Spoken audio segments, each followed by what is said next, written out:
Hey, what is going on, everyone? It's me, Mr. Mario, and welcome back to another episode of Mario's Minute. In case you do not know, this is the second podcast I do here. Yes, I do have two podcasts, my main one being Mod Chat, where I typically cover things that I find cool, interesting, new in the world of modding. And this is my second podcast where there's not all too much going on visually here, at least if you're checking this out on YouTube, but I really just talk about whatever the hell I want to. Sometimes I have a guest on, sometimes I don't. But really, I kind of just equate this to what I've described back in the day as like when I guess gaming commentaries were a thing that were more popular than I was doing, where you kind of just talk about whatever over a little bit of gameplay. Where those are like short versions of podcasts in a way. And a podcast is kind of just here where I'm talking about whatever the hell I want to. So that's what we have fun with. Now, if you want to check this out in any other way, maybe the opposite way you're listening to it right now, you can check this out on YouTube, where there's not all too much going on. It's on the Mr. Mario 2011 YouTube channel, but there's just kind of a cool looking visual there with my channel art. At least I think it's a cool looking visual. Or you can take this around, listen to it like an actual podcast. Simply look up Mario's Minute on your favorite podcasting app, provider, or platform, and you should hopefully be able to find it. It's not available on every single one, but it's available on most of them. Either way, I try and cycle it out so every other month I have a guest on here, and this month is a guest month. So I am happy to bring this gentleman on, and as I always ask to my guest, who the hell are you? Well, hello, Mr. Mario. I am Badger Goodger, and I am a YouTuber, I guess. I've been doing this for quite some time now. I've been doing it for longer than I honestly thought I was going to be doing it for. I cover a lot of topics related to Grand Theft Auto and Rockstar Games in general. Occasionally other games, but that's very occasionally. I'd actually like to get into doing some new stuff pretty soon, but I always end up falling right back into Grand Theft Auto. So yeah, I guess I'm a GTA YouTuber. I think that would be Oh, probably the term for it. right on, right on. And I will say, dare I say, yeah, you are one of the good GTA YouTubers. Oh wow, well thank you. Oh, no problem, man. And by Whoops. that I mean it's like you're not trying to constantly clickbait Grand Theft Auto 6 and all this other stuff. Oh So it's yeah. like, yeah, yeah, yeah. Yeah, no, I can see that. I mean, GTA 6 is such an enigma. Like we know it exists, and I think that there's not much really to say about it. So I never really saw the point in like doing so many videos about something that we know almost nothing about. Now, I've Mhm. done map leak videos. Well, map leak videos, quote unquote leak, because half the time I don't know how many of those are even going to turn out to be true. Um, I used to think that none of the leaks that we would see out of Rockstar were actually legit until Red Dead Redemption 2, because the map of that game leaked like a whole year and a half or almost 2 years before that was even announced. Yeah, So yeah. that was where I realized, well, maybe it would be worth looking at these. Plus, sometimes it's just interesting. Like, I don't mind looking at a map that somebody might have drawn up that vaguely resembles South Florida. We could take a look at that and at least somewhat analyze it. And because I would have people asking me, hey, are you going to talk about this? Are you going to mention this Project America's thing? So it'll be like, okay, it might be of some interest to some people. But yeah, I'll talk about that sometimes. A lot of what I used to talk about and what I still occasionally talk about is beta content. So, Yeah. pre-release information, stuff that the developers on a game were working on, stuff they might have been experimenting on, stuff they had planned, which ended up not being able to, which they ended up not being able to implement in the final release, which, it's not just the case with games. I mean, it's the case. It's like that with all forms of software and even all things that are created. Everywhere in creative media, there's always going to be ideas and things that are things that the creators want to have incorporated into their work that they're just not going to be able to include. And I've always found it interesting seeing like what could have been, even though we have what we have now. It's like let's look at what the people behind this originally wanted to do for it. Mhm. I've always just found that fascinating. It's always cool seeing what we don't have and seeing into that unknown, and just even Yeah. like seeing the changes and evolution of everything as well too. Like I love it. Yeah, totally. I mean, I bought the like one game that I really love. It's probably one of my favorite like PS exclusives, Days Gone. That Okay. game, they released an art book for it. And the art book is like amazingly detailed with all these ideas that the developers had for it, the original concepts they had behind it, when they first started working on it. They share so much about it. And I really appreciate that. Because it really just gives a window into their whole creative process with this game. And it's something that I honestly wish Rockstar would do, because Rockstar, I'm sure you probably know, they're a very secretive They're so studio. secretive. They Yeah. they are like the CIA of Mhm. game development. I mean, there's so little that they have actually shared. The most that we know comes from either people digging into the files of games or people who used to work for them who have then shared information, which they're doing at a great risk, because Mhm. oftentimes they have to sign non-disclosure agreements, which Rockstar has a lot of for a lot of their staff.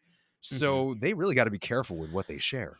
And I'm even thinking of, like, when it comes to even, like, beta releases and stuff, like, there's hardly I'm not saying they don't exist, like, on the internet, but there's, like, Yeah. hardly any, like, Rockstar beta releases of games that I can think of Yeah, that are, like, out there and playable builds. right. Oh, like that Duke Nukem build Yeah, that yeah, yeah, just which like people are rebuilding that. Yeah, that's what I was thinking of. yeah, Yes, how, like, the source code and everything got leaked for that from, like, the 2001 version of Duke Nukem Forever. yeah, no, that I can actually there's only one time that I can think of right now where that's ever happened with a Rockstar release. And of course it would never happen probably for well actually no, there's two that I can think of, and one of them was for Grand Theft Auto. But the Grand Theft Auto one I can remember was I think it was a PS3 dev kit that somebody had. And Okay. it had files related to GTA 5 on it. And it was a build of GTA 5 that had to have been from like 2011. And they were able to dig up so much information from this. I got to look it up again myself because it was really like it was super intriguing. And I can remember even one of my friends sharing this with me. And then Take-Two came a knocking. They wanted it Yes. back. They are extremely, extremely keen on making sure that what they see as their property is in their hands. Now, this guy was able to find like a lot of unused dialogue, and there's a video that he put up on YouTube that details a lot of this. Mhm. But there was like alternate dialogue. There was an entire heist that was cut from the game. One distinct thing that I remember is that the song "Let's Get Physical" by Olivia Newton-John that was going to be on the radio in the game. That got removed. That was actually going to be on a rock station. Funny enough, which I'm not sure what they would have been thinking. But then it's like, okay, I could see why they would take that out, unless that was just a silly placeholder that they decided to put Mhm. in. But And either and way, yeah. yeah, and it could have been, and I think it's funny, I was actually thinking of that story. I think the only changes there, I don't think it was PS3, I think it was a 360 dev kit, Oh, okay. and I believe the main thing that got Take-Two knocking, like, literally knocking on this kid's door, and Yeah. I by Oh, yeah. kid, Literally knocking. Yeah. I'm not saying that in an immature way, I'm saying I believe this person was, like, 15 or 16, something like that, Yeah. He was. um, but they had taken like, I guess, unfinished radio station clips and had Hmm. uploaded them. So they didn't share the build out Oh, or anything. They were yeah. sharing out radio station recordings, and shortly afterwards, that's where their kits got taken. Right, and that makes sense because what I remember is that like he didn't put it out for like the whole world to be able to access and to download. What I can remember is that he was just really just digging into the files and Yes. seeing everything that was there and trying to like compare with the finished version of the game, which was really it was a lot of interesting stuff. But then it also got into I remember some people were saying maybe he shouldn't have been doing all of this right away. He should have gathered as much information as he could in private, have like a small circle of people that he would sort of converse with about it, and Mhm. then finally share all the information. Which it's unfortunate that there was obviously still a lot more that we could have learned about it that we never got a chance to. Oh, yeah. Which those things happen. I mean, I was reading the other day about Metal Gear Solid 5. There was somebody, maybe I think I might have been mixing this up Oh then my god. because Oh, we're that gonna upset people by this one. Yeah. I believe that was the PS3 dev kit. I think I just mixed up Metal Gear. I mixed up Correct. my Yeah. fifth entries in major franchises. Metal Gear Solid 5, they had I think it was a PS3 dev kit, It was, and it yes. had like all this information that or all this data relating to this cut chapter, this cut mission from the game. And I haven't even finished Metal Gear Solid 5 myself. I love the game, but like I mostly just spend most of my time goofing off it. Hmm. And but people who are like serious fans of Metal Gear Solid were like going crazy, like wanting to know like what part of the story was cut, because story is so important to Metal Gear.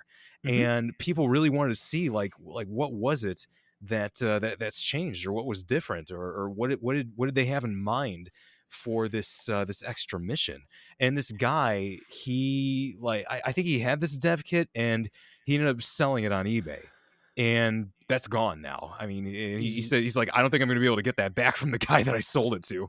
Yeah, and I have some more details on it. I'm not in contact. I don't even know what this person's username is. Not in Yeah. contact with them. I just kind of saw this on the Reddit thread, but from what I understood on that, and yeah, it will make people's blood boil. And it was like even to the point where it's like people are like, "There's no way this is real. This has to be a troll." Yeah. So the story is, it was the Phantom Pain.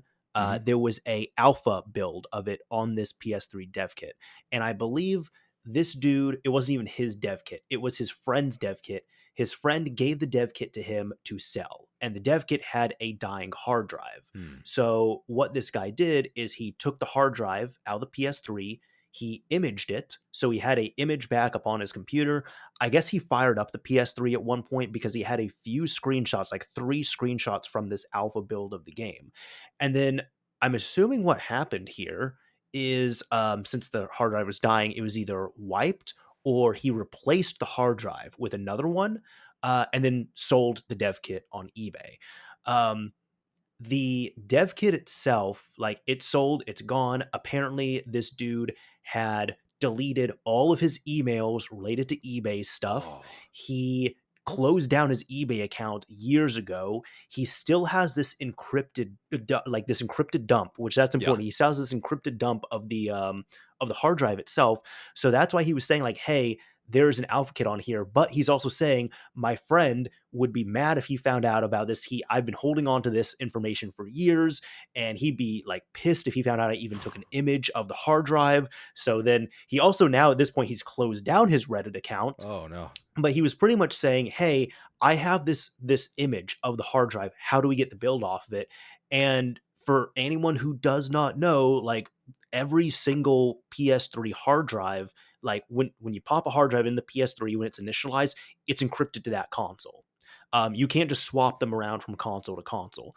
And the only way you can decrypt that hard drive on, or even that image on a computer, is if you take that PS3 that encrypted the hard drive, you modify it, and you get the EID root key from there. Of course, this dude didn't do any of that. So he just has this garbage data right Yeah. there. I don't think that build. I don't think that should be deleted in hopes of maybe something can happen. But really, the way to even get that is to track down the PS3. In a best case scenario, like track down the PS3, talk to the owner. Even if you can't get a hold of the PS3, Yeah. just modify it, dump the EID root key from it, and then use that EID root key with some programs on your computer to decrypt that hard drive image. But like I said, he was claiming that he can't get in contact with the person. He doesn't have his eBay account anymore because he shut it down. He was just quirky like that as a teenager, and he deleted all of his emails related to it.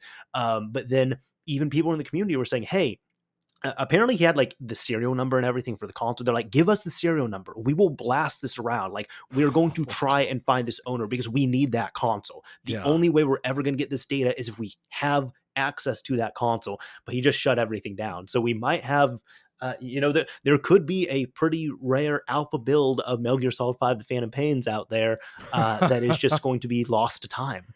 That's It's incredible. Yeah, you hear about it with other, like I've seen it with like the prototype community as well too, where I've seen this a few times and it's painful. Where it's like, especially those old cartridge games on like a Oh Sega yeah. Genesis or Super Nintendo or something, where there's on the dev board there's multiple like EPROMs on there, Yeah. and so a game can be made up of like 4 EPROMs, and typically the first one people will write down, let's say like Super Mario Bros, and then on the others will write 2, 3, 4, and you'll run into someone who gets those prototypes, doesn't know how they work, and they take off the first EPROM of each one and sell them separately. Yeah, because I it's like, mean, so they just look at it, they don't know how it works. They're like, oh yeah, obviously this chip has the entire ROM on it. yeah.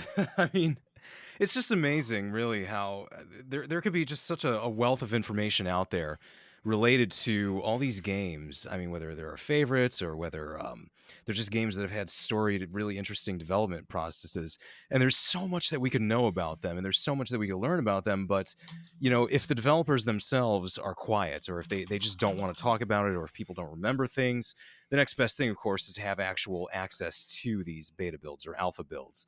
Hmm. But it just seems like that's become it's become a big issue. Because Hmm. it's like good luck getting back the that PS3, because I'd be shocked if people are actually able to locate that PS3 that Hmm. had the Phantom Pain on, or had all the information related to the Phantom Pain on I, it. I think I honestly think that the PS3 could be located if we knew which PS3 it was. Probably. I mean, and it's a shame that the guy got rid of all his eBay information too, because that would have, like, that's where I found it. Like, I could see some people not thinking it was real, because it's like, why would you delete that? I mean, there's nothing. And his thing is just like, I was just a quirky teenager like that. I would just delete everything that wasn't important to me, and I didn't see this as important. Like, yeah, I mean, wow. I don't know. I mean, I guess you would have to be a teenager to think like, okay, keeping data related to a monetary transaction that I just made, that's not important. I don't have to Hmm. keep that. But depending on how old he was, if you 15, 16 years old, you probably wouldn't be thinking about that. It's not something that would cross your mind, I guess. But I don't know, man. it just leads to a lot of heartache then in the future for fans who want to find out about this stuff. Now, of course, in the case of Take-Two, that's something that we're never going to get back. I mean, that No. GTA 5 build there, that's with them now, and who knows what it's probably archived. I know somebody once said, like, oh, they probably destroyed it, but I don't think they would do that. I think that it's probably just sitting in a supply closet Hmm.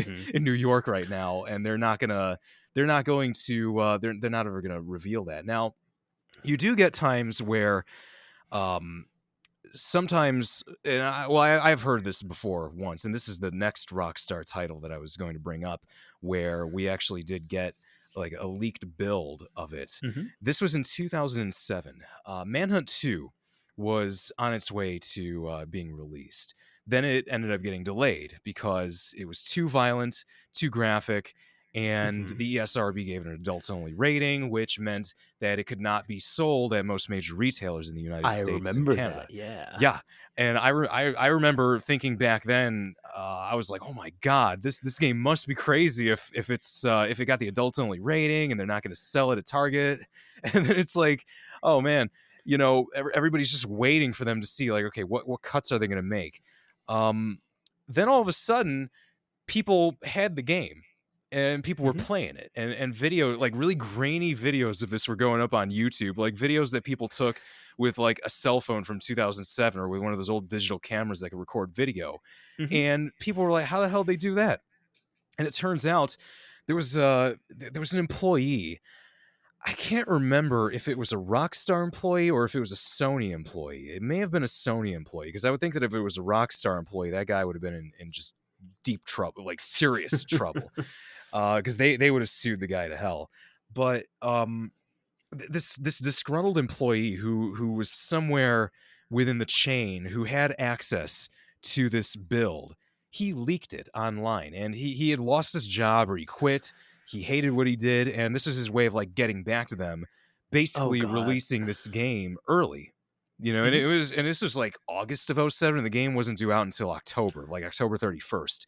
I remember, because it was Halloween that they decided to Yes. push So it back that to. God. Okay, 3 months. All right. Yeah, so this game already had, like 2 or 3 months in advance, people had already been able to play it, and I don't know how, like some really brave soul got on LimeWire and saw Manhunt 2 beta build, or Manhunt 2 leaked build, and they decided, okay, let's download this. Yeah, that won't be a problem. And it turned out, like, they downloaded it, it was the game, and it's like, what the hell? And Do you there remember was, which platform it was on? I believe it was PlayStation 2. Yeah, it was Okay. definitely a PS2 build. Okay, because I know Cuz it came out on PS2, Wii, and and PSP. yeah. Yeah, and I remember, yeah, I think it was definitely the PS2 build of the game. And people were playing it. People were able to burn it to a disc, and they were able to play Manhunt 2 early. And someone has actually uploaded an entire playthrough of this build on YouTube. If you could just look That up like sounds cool. Mana 2 beta walkthrough, this guy has every mission that's available there, and there are a lot of noticeable changes with the game. This, of course, would have been the pre-censored version, and Hmm. come to think of it, I'm not sure. Like, I don't know if anybody's ever taken a look at like all the data that's already available with this. But I'm sure it would probably share more, or I'm sure it would give some insight into when this build is actually from. My guess is that it was from, God, I want to say probably like early 2007. Wow. Because Okay. this would have been like, because at the time they wanted it to be out around, I think it was June of '07. So that's why I was thinking, like, okay, I could see this being like a test build, but fairly close to release, so it's not like too different. But there were still some significant differences. I mean, there were a couple of executions that were cut. There was a lot of placeholder dialogue, and the Hmm. placeholder dialogue was hilarious because I guess like the cutscenes, like the motion capture cutscenes themselves, that had all the original voice acting. Those were completed mostly. But then the little cutscenes that you have, like, that were made in gameplay, the ones that were rendered in gameplay, those had completely different voice actors. Well, I shouldn't even say voice actors. From what I heard, it was like a PR guy for Rockstar that they got to just read out the lines. So of course it's like B movie style acting. So that alone added like a lot of This entertainment sounds value. amazing. Yeah, I mean, you had like this hilarious dialogue, with like some of the worst acting you could imagine. There were some of the cut executions or one of the cut executions that I remember was I don't even know what the hell it was. It was like it was in this mission where you're in like a suburban neighborhood, and there was like a spike sticking out of somebody's front lawn. I don't know what the hell that was even supposed to be, like I don't know, a garden spike or like a like a broken fence or something, like, I don't know. But either way, like, I guess the execution was that, like, you'd see him shove a guy's face into that, but it was broken. Like, it was clearly not working. And so Hmm. it would just like the guy would just pop up and he would be sitting on top of this once he was supposed to be dead, and he would just be sitting there frozen like that. And part of me wondered, like, okay, could this have been cut because it was simply wasn't working, and they couldn't figure out a way to get it to work? And so they decided, okay, just forget it, remove it. And it was quite buggy too, because I remember other videos that people had of this build way back in 2007 that are probably not available anymore. They're probably gone by now. Oh yeah. This guy, like, he found a way to like clip through the world and sort of fall into the ground. And I did not even know that there was like a falling scream that they recorded for the protagonist for that game, because there's like platforms you can He was jump off of. I don't remember his name, but he was the one who escaped the mental institution, right? Yeah, that Okay. I think his name. I very much enjoyed Manhunt too. Yeah, I don't know, Manhunt 2. Like, I enjoyed it when I was younger, but lately, I don't know. I just didn't think it was like as good as the first game. Like, I think they It's were. not as good as the first one. I could go into like a whole tangent about that, which I think I might like, pretty soon, because that game was like. I remember when it came out, and there were some people that were just like really split on it. Like, people were happy Mhm. that it was a Rockstar release, but then a lot of people, I think, were underwhelmed by it. I I think that was also too. I feel like because that's when Rockstar had a lot more output, Yeah, and I feel like that's when they could have afforded to release a okay game, which I would yeah, rather have. I will say real quick, just even on that man. So that's fascinating. I did not know about that build. That is all new to me. yeah, I have my own Manhunt 2 story, which is essentially it was still early. Like, okay, this is like, geez, like 15 years ago at this point, and I own the game now. Okay, I have it on all the platforms, but it did leak out early, the retail yeah, copy. And I want to say it leaked out like a month and a half, if not 2 months before street hmm, date. And this was back in the day when like that was kind of a normal thing. It wasn't like every single game got out super early, but like yeah, the bigger titles could get out like a month early. yeah, And the PS2, probably I didn't have a Wii, so I didn't care about that one. But the PS2 and the PSP builds got out, And again, they were the full retail copies. Like they got shipped to a store. Someone just dumped them on either like PS2 with their computer or PSP with a Yeah. modded system. And I remember those ones were censored because I'd followed a guide online where I took the ISO and you could modify it, where essentially you just go into the execution files and it was a filter that was applied on there Hmm. to make the game rated M. And you just disable the filter and then save it back, and you're playing a uncensored copy of the game. So that was like my cool, like edgy version that I had before everyone else, and it worked pretty well.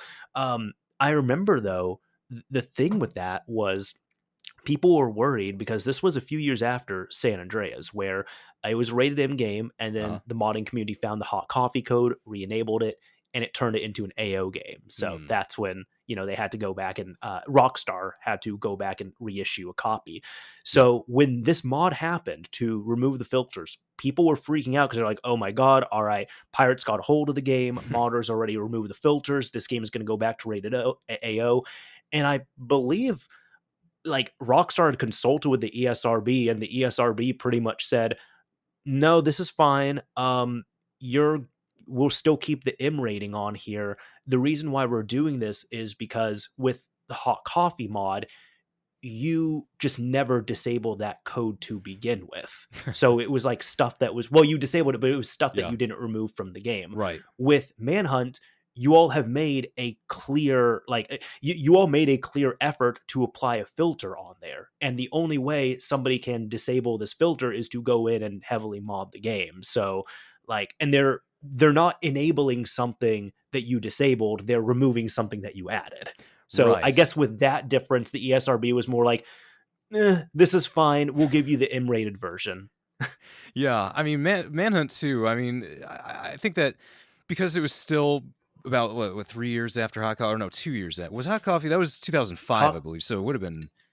so the game came out in 2004, and then Yeah, 2005 has to be when the PC build came out because yeah, people found it in PC, and then they were able to use hacked game saves on the PS2 and Xbox versions. right. So this would have been 2 years then after Hot Coffee. So Rockstar had to be like really careful back then. Mm-hmm. And Hot Coffee was like a serious, serious problem for them. I'm sure you probably know about that by now. Oh yeah. I'm sure most people know about that. But then there's also a lot of people who are, they would have been too young to remember it, and they're Yep. fans of Rockstar now. But hearing the story for them, they probably just, some people might just think like, it didn't seem like it was too big of a deal. So they had a couple Mm-hmm. of meetings, but no, Sam Hauser actually had to testify in Yep. Washington D.C. in front of all these people because of this.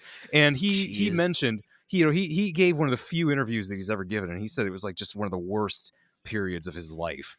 And Mm-hmm. it's understandable that like after that, especially in the wake of that, like in the first couple of years after, they gotta be extra careful, because I know that before Rockstar used to be known as like the cool game developers and the guys who can get away with whatever, and they do Oh things yeah. their way. And then Hot Coffee happened. Then everybody had to grow up, and then they had Yep. to be extra vigilant about what they were putting in these games. And I so, like, I think even, and sorry to cut you off there, but I think yeah, even the accessibility was a big difference with that ESRB rating too, because now I'm thinking, as I said that, I'm like, well, the PC version, easy to mod, yeah, but the PS2 and Xbox versions, you could access that with a modified game oh save. yeah, So just really a save at that point. But the other thing was with what was going on. Yeah, with Manhunt 2, you couldn't remove those executions with a game save. You had to go in and physically, it was a lot right, harder to access those, yeah, to remove those filters. So I think that had some merit with it too. definitely. I mean, I think that well, Rockstar, they probably would have rather have not added the filters, if it was up to them. But the fact Yep. that they went back and even made that change, that shows that they were taking this all pretty seriously. And Hmm. because they made this game, I mean, it had been in development. I don't even know how long it had been in development for, but I would have to assume that they probably started around maybe 2004, because the first Manhunt came out in 2003. I could see them maybe taking a break with that and then deciding, okay, let's do a second one. And it Because switched studios too, because th- yeah. you That's know also when they like Rockstar overall, they allowed they did multiple games yeah. in development. They didn't just focus on one. Right. Yeah. See, that's another thing of a bygone era, because Rockstar, they have Rockstar North, There's Rockstar Lincoln, both of which are in the United Kingdom. Then you've got Rockstar New England. There's Rockstar San Diego. Every like it feels like every little corner of the world has a studio by them. And Mhm. what it used to be was that each of these studios would be given their own tasks, and oftentimes, like for the ones that had more staff, they'd be responsible for developing their own titles. Of course, there would be input from the housers because everything that I've read about, the housers were very much on top of these studios, suggesting ideas, giving them, projects to work on. But back then, it was so different because, you had Manhunt 2 in development at one Rockstar studio. Then you would have GTA 4 in development at another. And then you would have the Stories games in development at another. So it was like, they just had so much going on at once back then. Mhm. And it's really incredible to think about, like like one game, like there was at least like one or two games they would put out each year in the 2000s. We Mhm. used to get so much out of them. That's so unreal to think about, and now it's just like, because I wanna say they started with pretty much all hands on deck, like, with, "Hey, we're gonna focus all of our efforts onto this one game." Mhm. I think that started with Grand Theft Auto 5, did it not? Or was it, the previous game that released? Um, well, I know Grand Theft Auto 5, that one was obviously that was definitely an all hands on deck effort, but I think Mhm. Max Payne 3 close to Okay. the I wouldn't be surprised if it was close to the end of Max Payne 3's development that they decided to start doing that because they also had a restructuring around that time. So I think they figured, okay, maybe let's see what we can do when we have everybody all working on the same project at once. Because I know that Max Payne 3, that was the first game that had the Rockstar Studios title attached to it, Mm, rather mhm. than being like a Rockstar Toronto production or a Yeah. Rockstar San Diego production. It was just Rockstar Studios presents. That was the first one that they had that. Although I think it might have been Vancouver, well, the former Vancouver studio that Mhm. did a lot of work on Max Payne 3. Although before Vancouver, Vienna was the studio that was originally supposed to handle Max Payne 3. Um, Alright. and Vienna, that studio got shut down because they were also working on Manhunt 2. They did a lot of work for Manhunt 2, uh, before their studio was shut down in 2006. And they were also supposed to be handling Max Payne 3 because there was a concept artist who put some artwork on his portfolio, and he mentioned this artwork was done for Rockstar Games. And so people saw this and people were like, what game is this supposed to be? Because there's like nothing recognizable here. There's like a guy with Mhm. a gun, which could be anything. That could be Grand Theft Auto for all you know. And then there was like these characters that he drew. There was like a butcher. There was like a guy that looked like some like stereotypical old rich guy.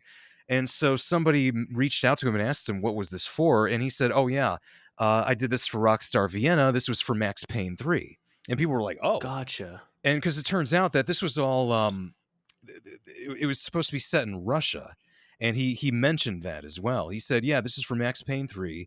They said they wanted like Russian characters and like a setting that resembles Russia, I guess." So that was where we learned from there that Max Payne 3 A was supposed to be set in Russia, not Brazil originally, and then B, the fact that it was going to be a Vienna production instead Mhm. of I think it was Vancouver that was doing work on it. But Max Payne 3 also had like a really tough development cycle, and it was supposed to come Mhm. out I think in 2009 because I know it was officially revealed in '09.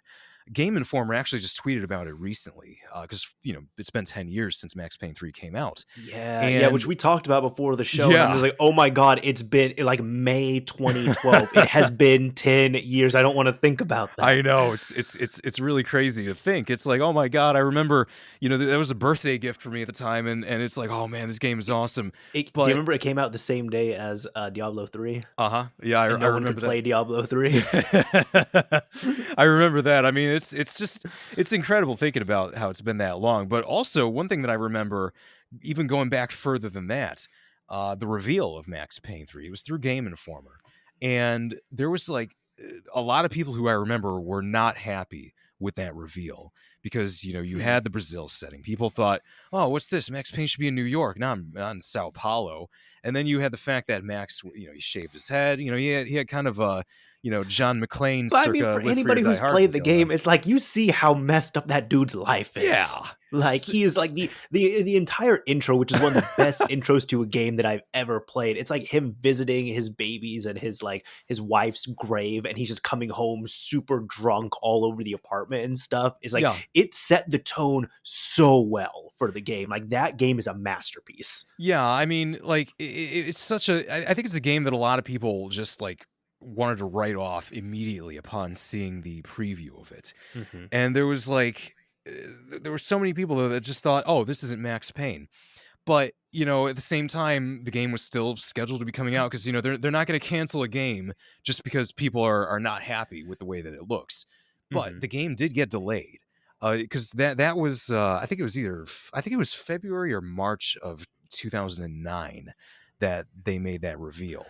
And then it was scheduled, I think, for fall of 2009. It never ended up coming out in the fall of '09. So then Hmm. people were thinking like, okay, is this going to be 2010 release? 2010 came and went, no Max Payne 3. Then 2011, no Max Payne 3. Then I think it was late 2011 when they finally announced Max Payne 3 scheduled for March of 2012. Then March of Hmm. 2012 didn't even happen, and it was May of 2012. But they there was such a huge delay of that game, and from what I remember hearing, it had a very troubled development, which is a shame because then the fact that it sold all right at the time, but it Yeah, I was didn't. gonna say it sold okay, but it was like Yeah. not to Rockstar standards. No.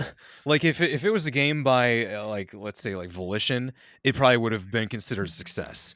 But Mhm. because it was Rockstar and because people held Rockstar in such high regard even back then, it was seen as like a commercial failure just within its Whi first month. which is a shame because like it still sold like well, like not like Rockstar numbers well, but Yeah. it still sold well. Like the campaign was incredible. The multiplayer component was fantastic on Oh, it. Like yeah. it's not a bad game, like at all. That's a No. fantastic game. Yeah, no, that game was amazing. I freaking loved it when it came out. I was playing it every day. Max Payne 3 was like my summer of 2012. I just like I would get on that. I wanted to finish the story, played it as much as I could, when I had the time to be able to play it. And then my friends all had the game too, so it's like, cool, let's get online. And that multiplayer was so much fun. Like Hmm. I honestly think that was I want to say that was probably the most fun multiplayer experience that Rockstar has ever made. I'm not a fan of GTA Online, so I know there's going to be people who disagree with me on that. People are going to And say, "Oh, GTA Online is much better," but I seriously think Max Payne 3 was like the peak for people, them. would you'd even rank it above like Grand Theft Auto 4's online?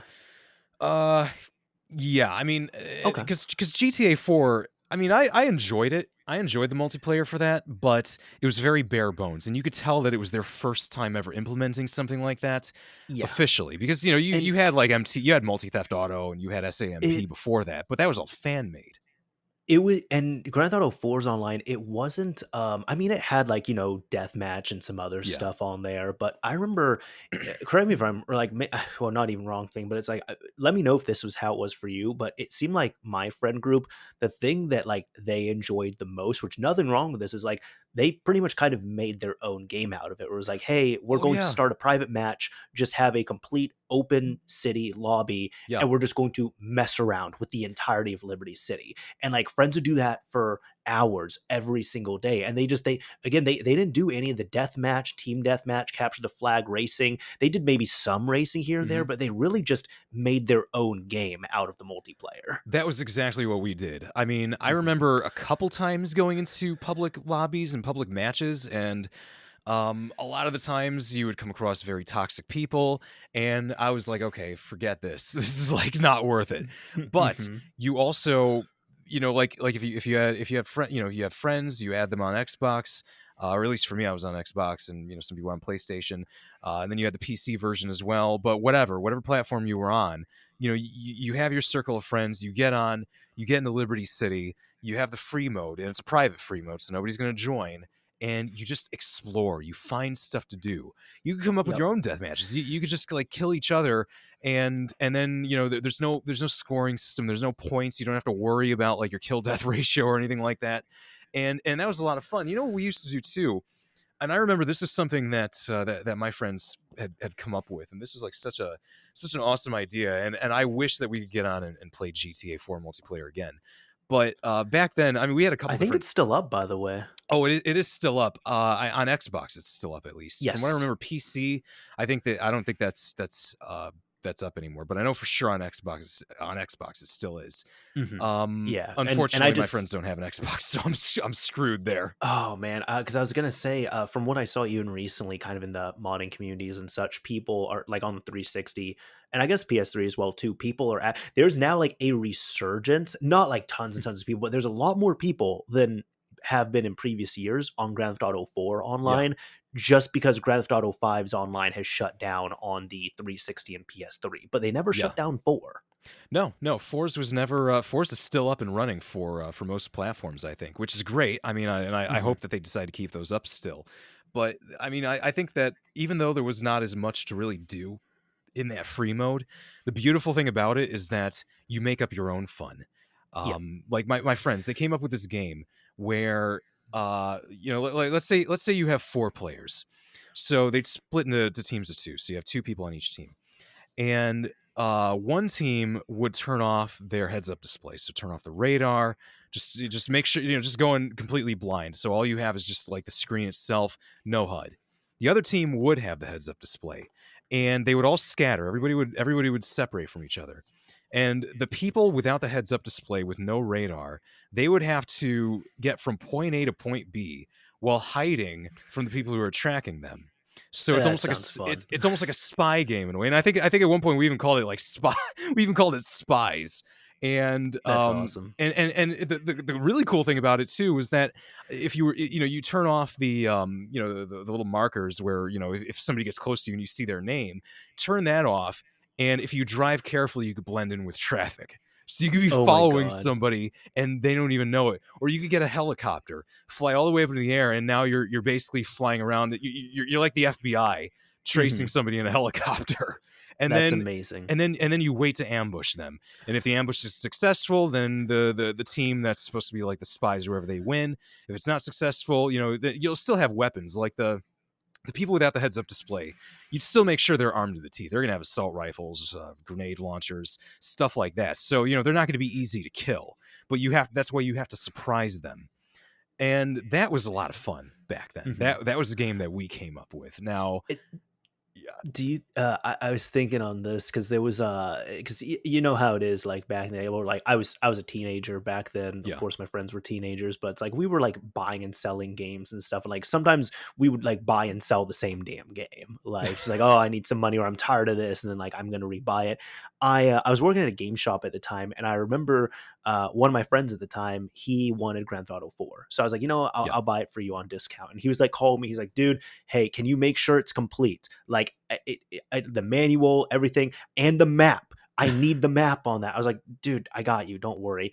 And the map was very useful. Don't get me wrong, but yeah, it wasn't him just being picky. It's that like when I went to his place later, he took the map out and he like because he had a gaming chair, his yeah. TV was in front of him, and then to the left of him he had a small bookshelf, and he taped the map to the bookshelf because he was playing this every day, doing like the free mode on there, and he actually needed to reference the map. Oh yeah, no, I framed my map like back then because I was a Oh, that's a teenager good too. idea. I was a teenager too, and I remember originally I had it like just taped on the wall, and that was also going to be like right next to my TV, and so I would check it because when the game came out, it's Liberty City, but even though it was a new Liberty City, so it wasn't the same one from GTA 3. So it's like, okay, we got to get used to this, basically a new city now.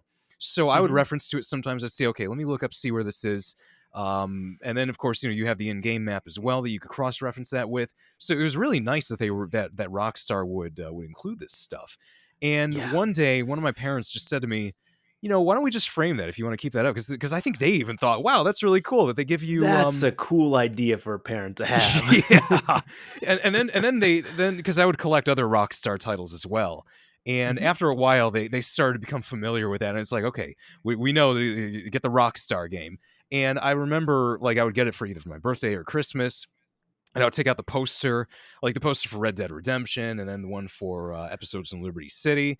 And like I remember, my parents just thought, "Huh, that is so neat that they include that with these games," because they don't play games and they didn't understand much of it. But to them, Yeah. it's like, "Wow, this looks really cool. This is like quality stuff that they're giving with these games now." Because to them, I mean, like my father, for instance, I remember he used to really think that like Grand Theft Auto was just you do nothing but just be evil constantly.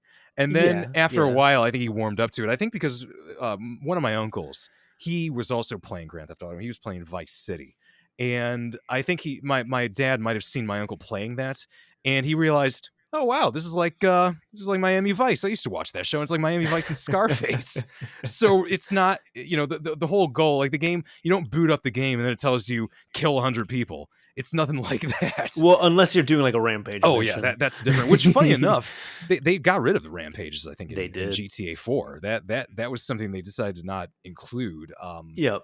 And Yep. I can't help but wonder if they thought either um maybe they thought it wouldn't suit Nico's character to do, because that was the reason for why a lot of stuff from previous Grand Theft Autos wasn't there, or if because with the new physics that they added to GTA 4. I mean like let's say in GTA 4 if you hit somebody with your car, it looks like disturbingly realistic.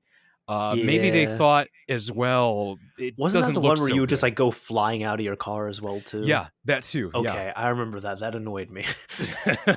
Like it's funny the first like one or two times. I'm just like, damn it. Okay, I hit this at like 20 miles an hour. Why? Like Nico, put on your seatbelt. He's got an ejector seat in the car. Yeah.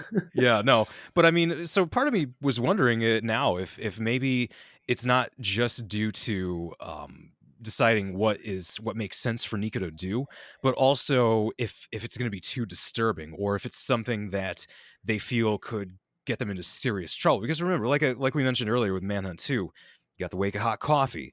Everybody was looking at them with an electron microscope now, so Hmm. they had to be super careful. So maybe they thought, okay, letting the player go on like random massacres where they're actually rewarded for this is something that we should not encourage anymore. Like, they're not going to strip your ability to do it, but they're not going to tell you, they're not going Well, to give you instructions like waste 20 gang members with a flamethrower. And there wasn't even a flamethrower well, in GTA 4. especially wasn't it like that's when I think like Jack Thompson was the one who's going around saying, "Oh, this is a murder simulator." Yeah.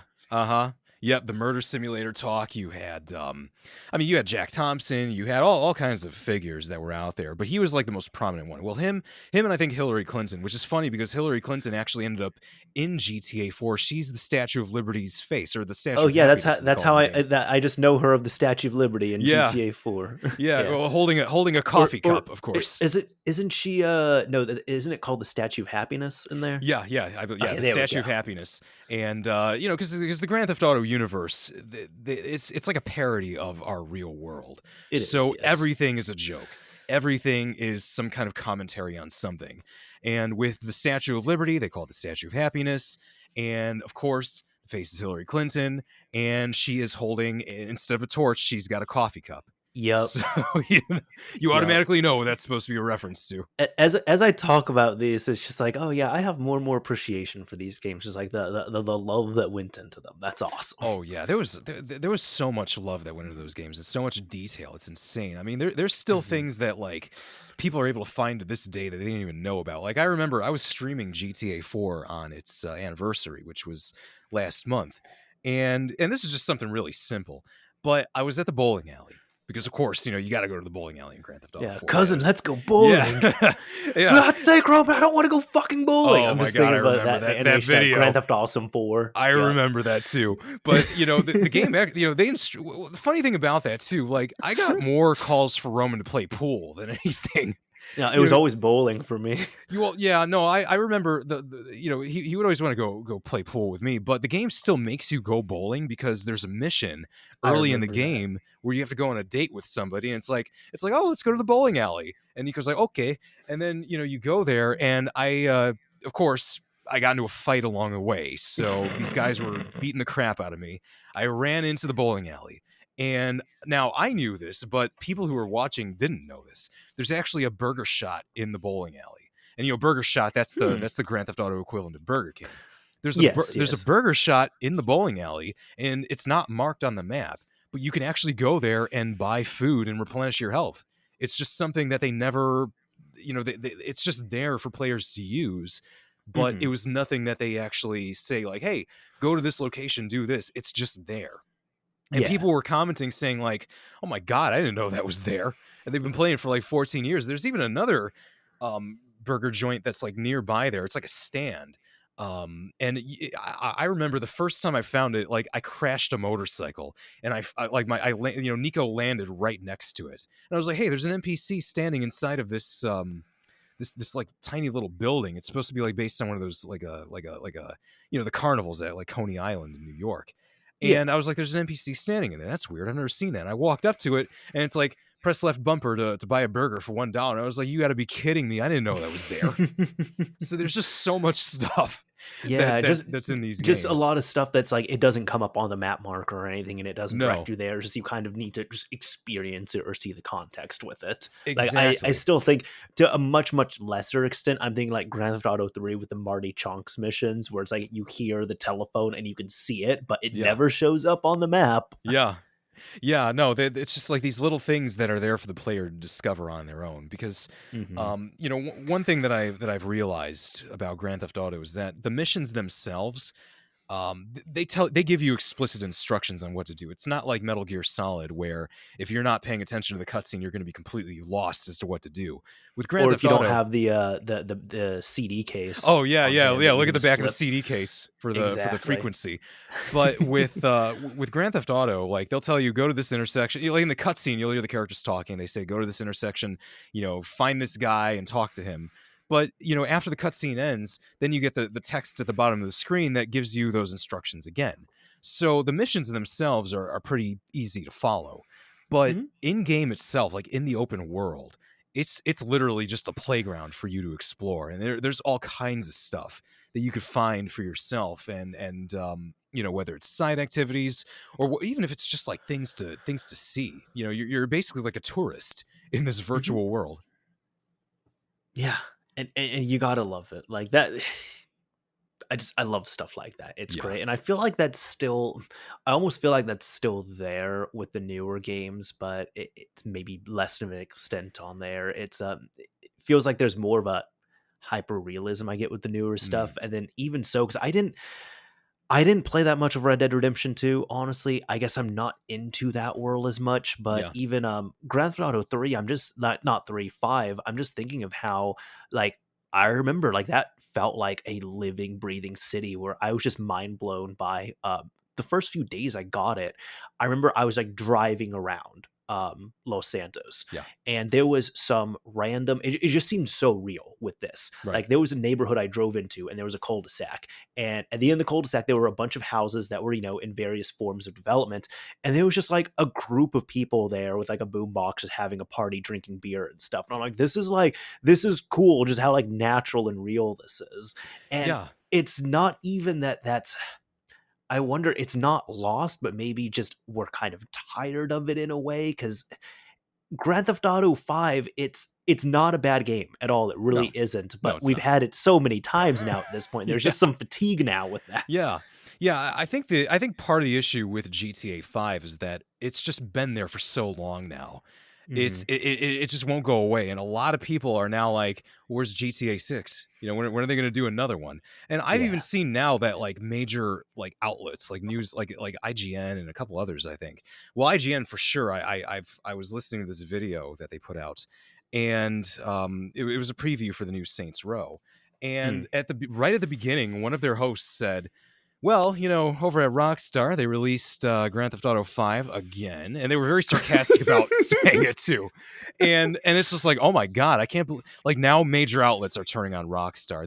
I'm sure they're aware of this, but um, I think that we've just had the game for so long that people have gotten tired of it. People got tired of it quicker than with previous ones. I mean, like GTA 4 has such a huge like a strong fan base still. Yeah, GTA it does. 5 and GTA 5 that's still like not my favorite Grand Theft Auto. Mhm. Like you said, it's not a bad game at all, and No, I'm not not at all. gonna. For anybody who It's says if someone's here and yeah, there's like, oh, it's a really shitty game, it's like it's not. It no, really isn't. absolutely not. I mean, it's not a bad game at all.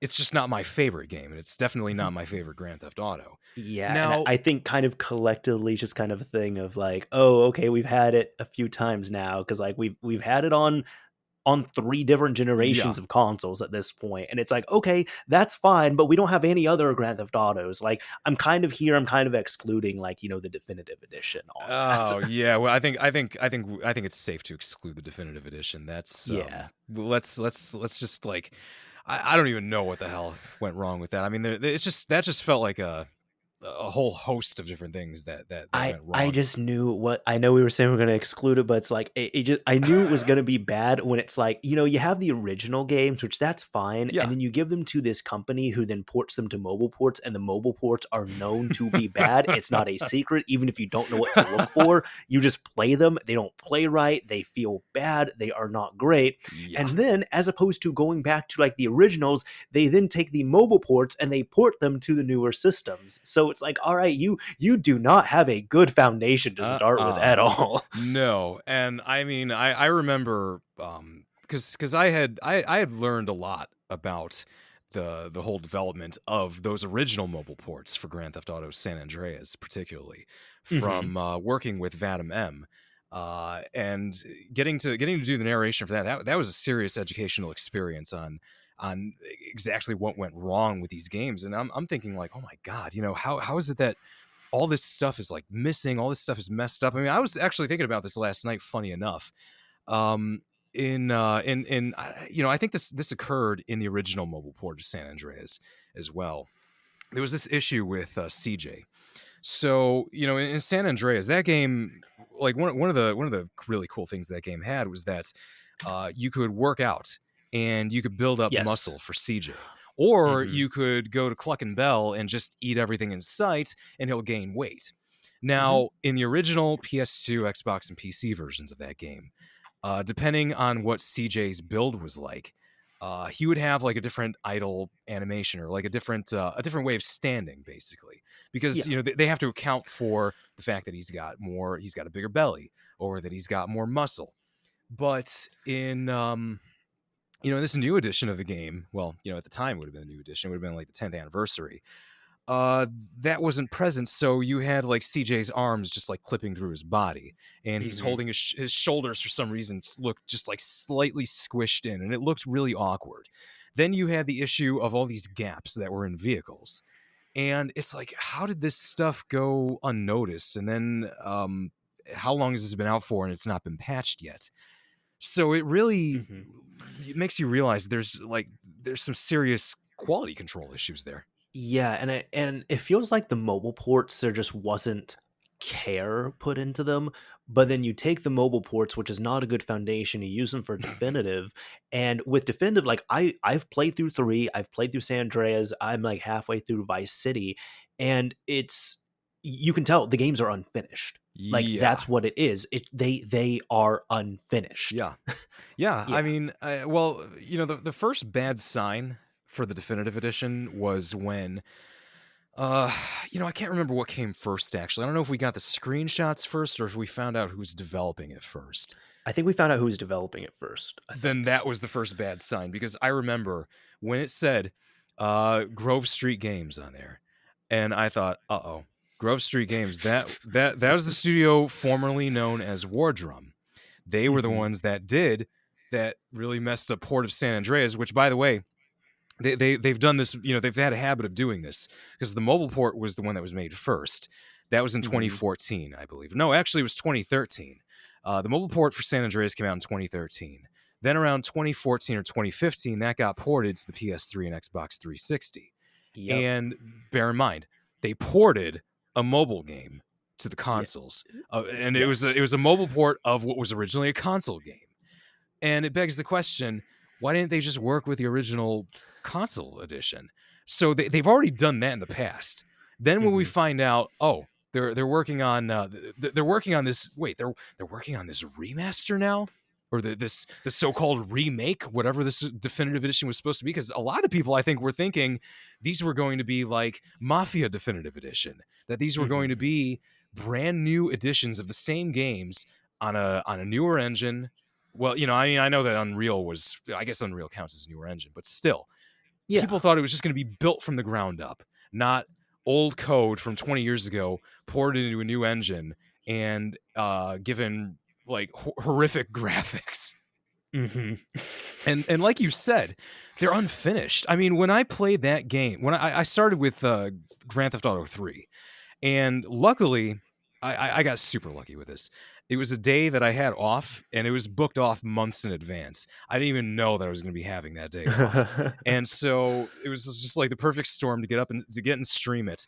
And I remember going through this, and I was just thinking, I feel like I'm playing like a early build of a game. Like this Yeah. does not feel finished.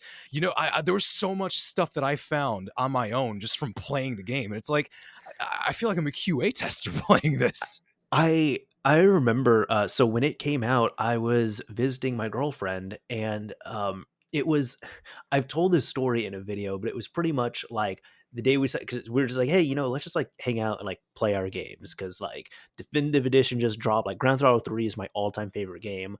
Some Animal Crossing DLC just dropped, so she was excited to try that. So like we're on the couch, she's playing Animal Crossing in portable mode, I'm playing Grand Theft Auto on the again, I'm playing it on the Switch, but like I'm Yeah. playing it on the TV. And I was like, man, I knew it was going to be a disaster, but like I was excited. So she's even telling me, she's like, dude, you got to calm down a little bit. Like you got to Yeah. calm down. And it's bad when, again, this is my all-time favorite game, and I played it for about 2 hours straight. And she asked me like near the end, she's like, so how is it? And I couldn't give her an answer. Like I sat there, I'm like, I don't know. You're And just she's like, is numb. like, yeah, because I guess I felt like it is something that resembles Grand Theft Auto 3. And I have played Grand Theft Auto 3 on PC on very low spec bad configurations Uh-huh. before, but like it's it's something that resembles it, but it needs a lot of work. So it had me speechless at that point. Like when you're asking me how is it, and I'm like, I don't know how to answer this question. No. No, I mean, I know how you feel there. I mean, I once played GTA 4 on a laptop, and that was a better experience than Oh Grand Theft God. Auto 3 on a PlayStation 4, which, by the way, I mean, I'm lucky, actually, because I have the original editions of those games downloaded on my PS4. Ooh, nice. See, I And never did that, but I have them yeah. physically at least.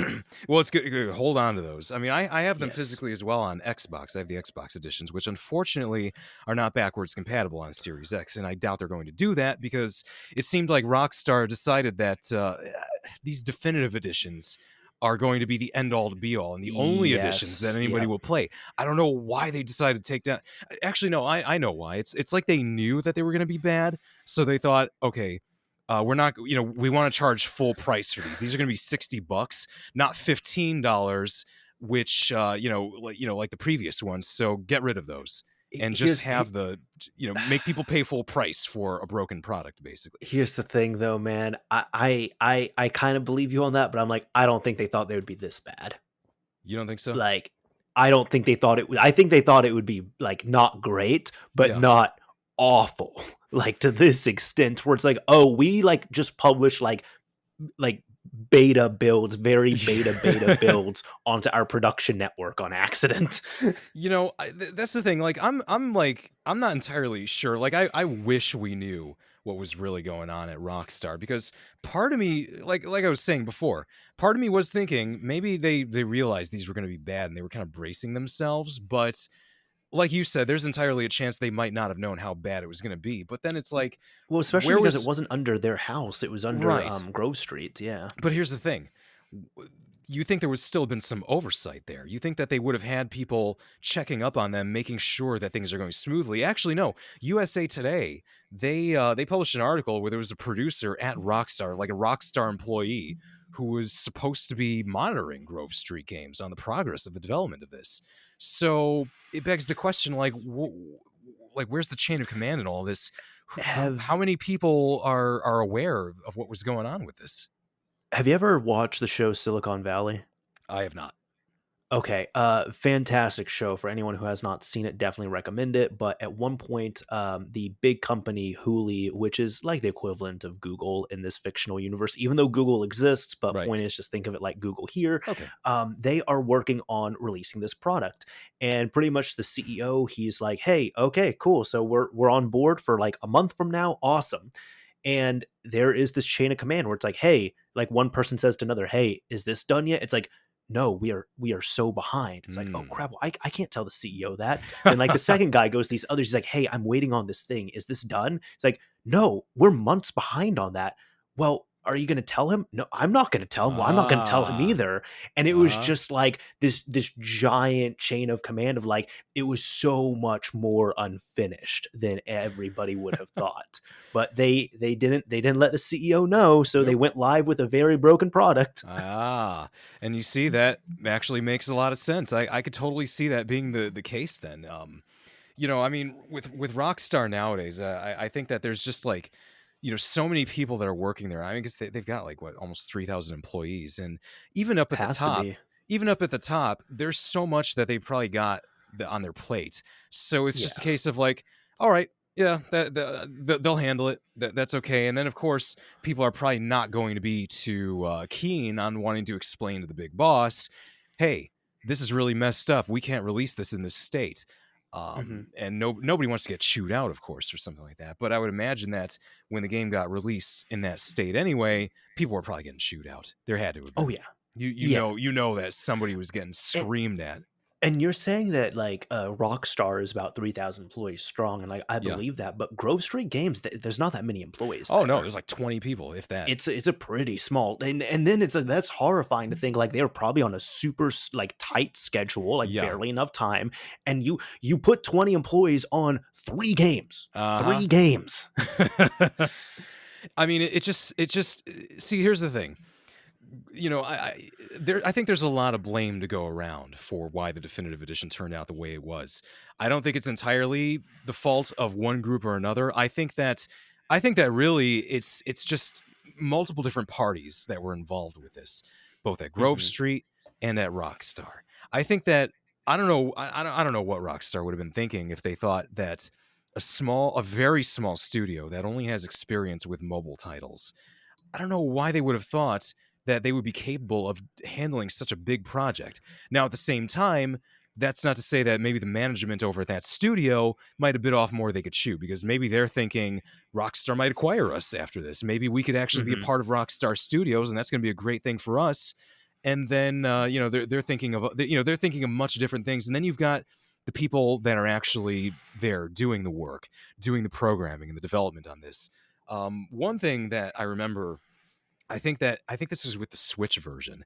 Vadam talked about this on Twitter. There was like a lot of files that were leaked about this that Yes. showed multiple Yes. comments from the people that were working on it, like, and they're airing their frustrations within this build. And I mean, they're leaving these comments, swearing in them, and saying things like, "Well, I don't know how they were supposed to do this originally, and I don't know what they were thinking when they made it like this." I So didn't know about that then, the comments I did not know. I knew that there was a bunch of leftover dev files that shouldn't have been there, but I didn't know that the comments were in there. That's yeah, he hilarious. put I remember he put comments on Twitter where you just have these employees that were like not happy with what was going on. And so it really it really just goes to show that this was not, they were not the right studio, I think, to be able to handle any Not at kind of. all. I don't understand. Like I said, I don't understand what rocks. Oh no, actually, I think I might have a guess as to what they were thinking. Money. It was probably a really cheap Absolutely. studio to outsource to.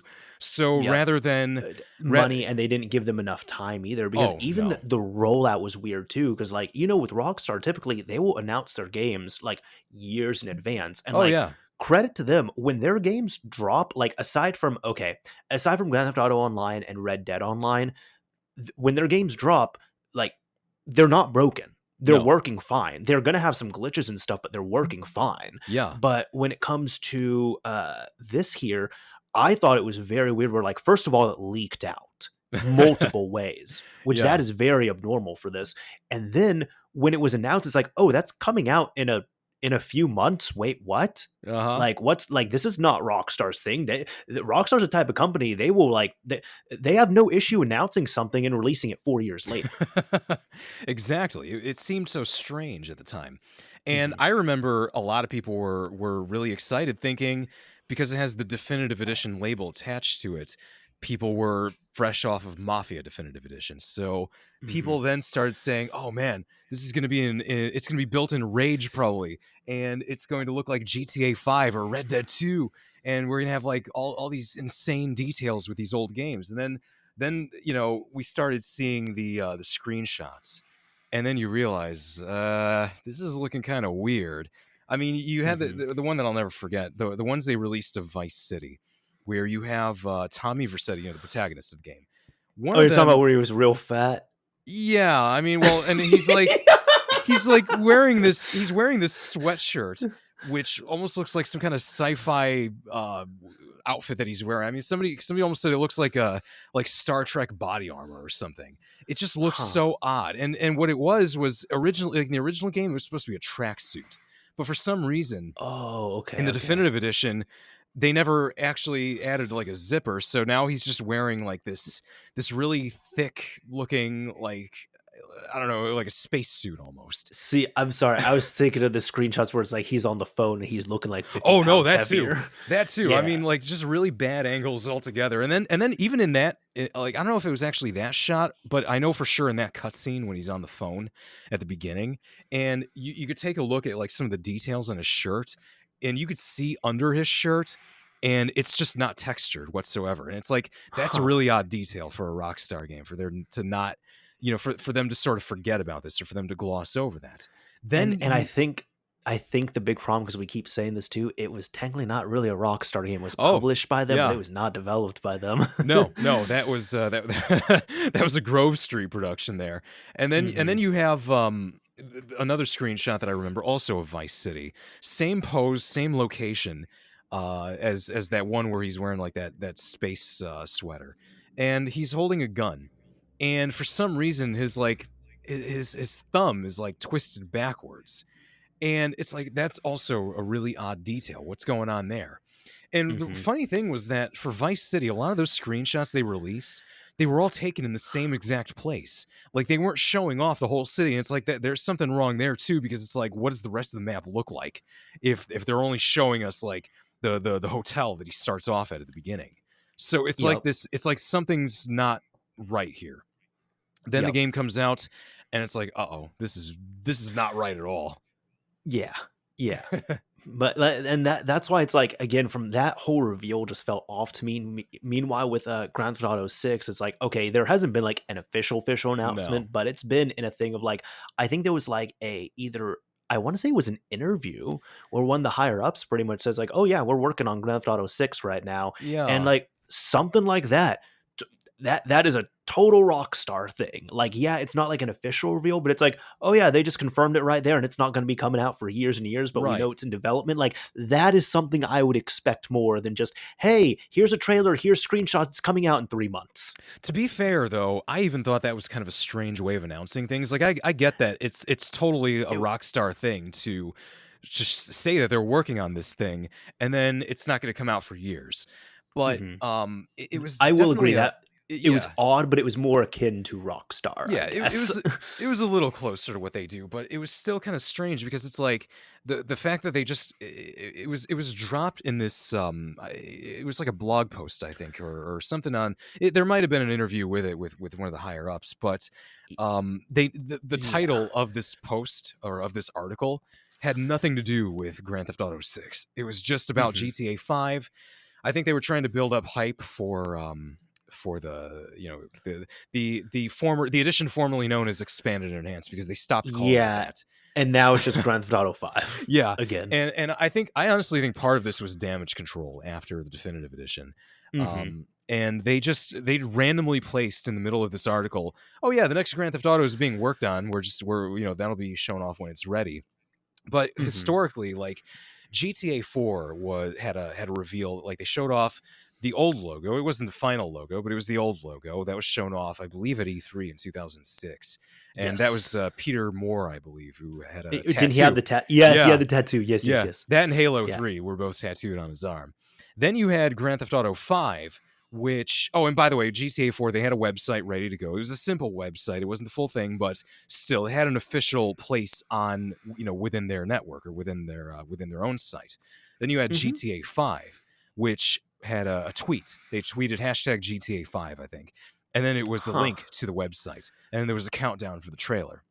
I But know still, with or the whole tweet, that's how Kendrick Lamar just like announced his album recently. yeah, I mean, well, hey, Twitter's a powerful platform now, and Yeah, I yeah. think It that was I, like, if you're unfamiliar with that one, and sorry, just like yeah, real quick here, he pretty much like there was somebody who tweeted something like, "Yeah, Kendrick Lamar's like he kind of just died off after his last album," and then he just took that and tweeted it, and he's like, "Hey, new album coming out. This is the yeah, date." yeah, and you see, that's the thing. Like, Rockstar could do that. They could just tweet out, like, they could tweet the number 6, and Yes. immediately everybody's gonna freak out. And it's probably gonna break Twitter if they do that. Hmm. But the fact that they were so like, they like almost avoided saying anything about it, and it was kind of included at the end, all the way down, a couple paragraphs down in this article that had nothing to do with it originally.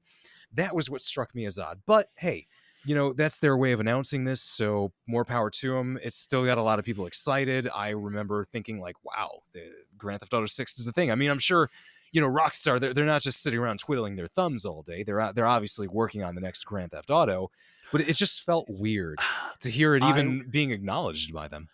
I was gonna say, if they're doing any sort of work aside from, I mean, with an actual game, it would be Grand Theft Auto 6, but I believe any other dev work would be working on Grand Theft Auto Online and Red Oh Dead yeah. Online. Well, Red Dead Online, I'm not Yeah. even sure. I just hear bad things about it, but it's Yeah. like, even with the whole, when Red Dead Redemption 2 was in development, the only things that were being worked on were Red Dead 2 and Grand Theft Auto Online. Yeah.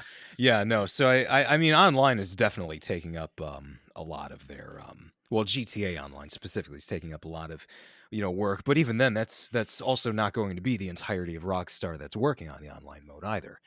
Hmm. But it's still a major part of them now, and it's amazing that it's become a major part of them now. I mean, they've even said I it don't like how it's themselves. become a major part Yeah, of no, it now. I don't like it either, but it's unfortunate that it has become a major part. And I mean, to a lot of people now, Grand Theft Auto Online is Grand Theft Auto. That's the Yes. first thing they think of. They think, they don't think of, a thrilling single player story. They're not thinking of, the characters. Well, in some cases they are, but it's also not like a huge part of the base anymore. I don't think. I'm thinking that a lot of it now really is people who want to get on, do these missions where they mess around with their friends, perform the heists, and just do all that stuff. Because now that has to be what makes up a majority of their revenue now. Oh, The yeah. shark card sales, and also people buying GTA 5 just for the online mode. I mean, how many people who are buying GTA 5 now are even touching the story? I'm sure not many. I mean, I'm even thinking way back when granted, it wasn't nearly that big, but No. I do remember with Grand Theft Auto 4, near the end, like the last few years, there were a lot of people who were picking it up just to play the multiplayer. Like, they did not Yeah. touch the single player, which to me Yeah. is crazy, but like that's how it was. Yeah, I mean, I think a lot of that had to do with the fact that like 10 years ago, like in the era of GTA 4, you also had Call of Duty, which was very popular. Call of Hmm. Duty, that was something where I remember in high school that was huge, but people Oh, wouldn't yeah. talk much about the story of Call of Duty. They wouldn't talk Hmm. about the campaign mode. They were talking about getting on multiplayer and just shooting as many people as they could, and getting into these wars with some dudes halfway across the world. I think the only time I was remembering where like the campaign was talked about a bunch, like with my friend group and stuff, was Was it No World at Russian? War. Oh. So there was that. I Oh remember that yeah. was pretty controversial, but Yeah. World at War, because they not it wasn't fixed, but like they added this functionality later on in an update. But at the beginning, like I don't think they made any announcement. Nobody knew that Nazi zombies was a thing when the Yeah. game first came out, and the only way to unlock it was to beat the campaign. Hmm. So all of a sudden there were all these people, like this is like the first like month or two the game came out. They were just rushing through the campaign. It was a short campaign, like maybe 4, 5, 6 hours, something like that. But they Yeah. were playing through the campaign just to get to Nazi zombies. So they basically made it to where, like, in order to unlock this mode, you have to play through the story. You Yes, can't and just they to my knowledge, they didn't mention anything about this prior wow. to release. So it was like, of course, a bunch of people bought the game. They were jumping into multiplayer, Yeah. but after a few days, people were just like, "Yo, did you know there's this Nazi zombies mode in the game?" So they just hid an entire game mode. They hid an entire game mode. Wow. Yeah, See, yeah, Rockstar should do something like that. Like, that'd be cool. no, I mean, I think that, or well, if they do something like that, yeah, they can have like their own equivalent of Nazi zombies, like whatever they would come up with for themselves. But part that almost now makes me think for the Maybe another next. like undead nightmare. That'd be Oh, cool. that would actually be really cool because I know that people were really disappointed that there was no Undead Nightmare 2 when Red Dead 2 came out. But Hmm. part of me now thinks, well, what they could do is like find a way to get people to still play through the story because it's obvious that they put a lot of effort into these stories. Now, I didn't think the story of GTA 5 was nearly as good as GTA 4. That's my opinion, of course, but nevertheless, when people are buying these games and they're not playing like what a huge chunk of the development time went into and what a huge chunk of their effort went into, it's almost kind of sad in a way. So part of me thinks what they could do for the next Grand Theft Auto, make it to where in order to get all this cool stuff for online, you have to play through the story. You Hmm. have to complete certain missions and do this so that way you unlock this stuff for online. Because as far as I know, I don't think GTA 5 really has anything like that for like any connectivity between single player and multiplayer in I that sense. no, I don't believe so. Yeah, so I think they should incentivize people to still play through the story. Now, there are a lot of people out there that are not going to be that are not excited about the story of it even. And I've seen this a lot on my end because a lot of what I deal with obviously is like 99% Grand Theft Auto. Oh yeah. And one of the main creative force behind Grand Theft Auto and behind most of games by Rockstar, he left. Dan Houser. He's one of the Hmm. co-founders of Rockstar. He's the brother of Rockstar CEO Sam Houser, and he was the writer of Red Dead Redemption 2, GTA 5, GTA 4, and every GTA before that, I think. He's no longer at Rockstar. And now there's a lot of people who are like, uh-oh, this might not be a good sign for the future. And people have noticed too the difference in writing for like even like the single player mode of Grand Theft Auto 5 versus the writing Because for what? some of the missions online, where people are saying that like the dialogue is just terrible. It's Okay, obviously I got you. like it's obviously not written with like a lot of thought or a lot of the care that he used I to put was into it. I was gonna ask you as well too. So I haven't touched online in years, but would this be accurate? I had seen people say that the most recent DLC that dropped, the one that had Dr. Dre in it, Uh-huh. that is like I heard people say it was actually a good DLC worth playing through, and that is pretty much the closest we'll ever get to single player Grand Theft Auto 5 DLC. Yeah, I heard that as well. I actually haven't played it either. Okay. I'm going by like what because I'll be honest here. I guess I'm a GTA YouTuber, but I'm such a like I'm not a fan of online myself, and I haven't Same really here. played it in a long time either. Now I've heard a lot of good things about the Dr. Dre DLC that they've got. Is this the one with the one that revolves around Franklin, right? Because they I brought back believe so, Franklin. Yeah, yes. they brought back Yes. Franklin and Lamar, and I know that there's a series of co-op missions called Short Trips, which I heard was supposed to be really fun, but I haven't checked it out myself. And nobody that I know actually even wants to get on this because we all and some of these are the same people that I used to play GTA 4 with. They've gotten bored of Grand Theft Auto, and they've even said Oh like yeah. they're like I don't even want to play this anymore. It's like and part of the reason why actually, not just because they're bored with the game altogether, but they were telling me that the game feels so old and outdated now that like yeah, this is new DLC from 2021 and 22, but it's still a 2013 game with Yep. the controls are obviously not as smooth as they could be. The driving physics feel like wonky, I guess, compared to how some people feel they should be, especially with like a lot of racing games that we've had lately. It's hard to go back to, I guess, for some people. Mhm. And I think that I think that that's why a lot of people were also excited. Well, maybe not excited, but curious about the PS5 and Series X version of GTA 5 because it's like, are they going to make substantial upgrades to this? And they didn't. No. But yeah, I mean, well, depending on who writes I think it might actually depend on who's coming up with this DLC, who's involved with the writing, because we don't have like really, we don't even know like who the voice actors are for half this stuff. Besides, of course, like the obvious, like Franklin's voice actor, and then Dr. Dre, and all the guests they bring on. But there was, there was another DLC where they brought out this guy who was supposed to be like a Tony Montana type of figure on this island in the Caribbean. And people don't even know who his voice actor is. And some people think it might actually Huh. be the guy that voiced Tony Montana in the Scarface game. Like they might have gotten him to voice this guy, but we don't know. There's no credits And see, I didn't for even know this. there was any DLC like that. That shows how like little Oh attention I yeah. was paying to it for so many years. Yeah, no, they actually it's really weird. They added a new location, but you can only access it for these missions. There's no like you can't go there like just on your own, like fly like hijack a plane and fly there. You Yeah. have to do these missions. And it's a heist again, because it's this drug lord who has this private island in the Caribbean, and your task is to go there, and you have to buy a sub because they make you buy loads of stuff. So Yeah, you have to I spend. heard with like the Dr. Dre DLC, there's like so many millions of dollars you need to have to start this. Yeah, and that's another reason why I'm not keen on like doing any of this new stuff, because all the money that I've got in online is stuff that I earned from doing missions. I have not bought a Mhm. shark card before, but I think that they expect most people to buy these things. If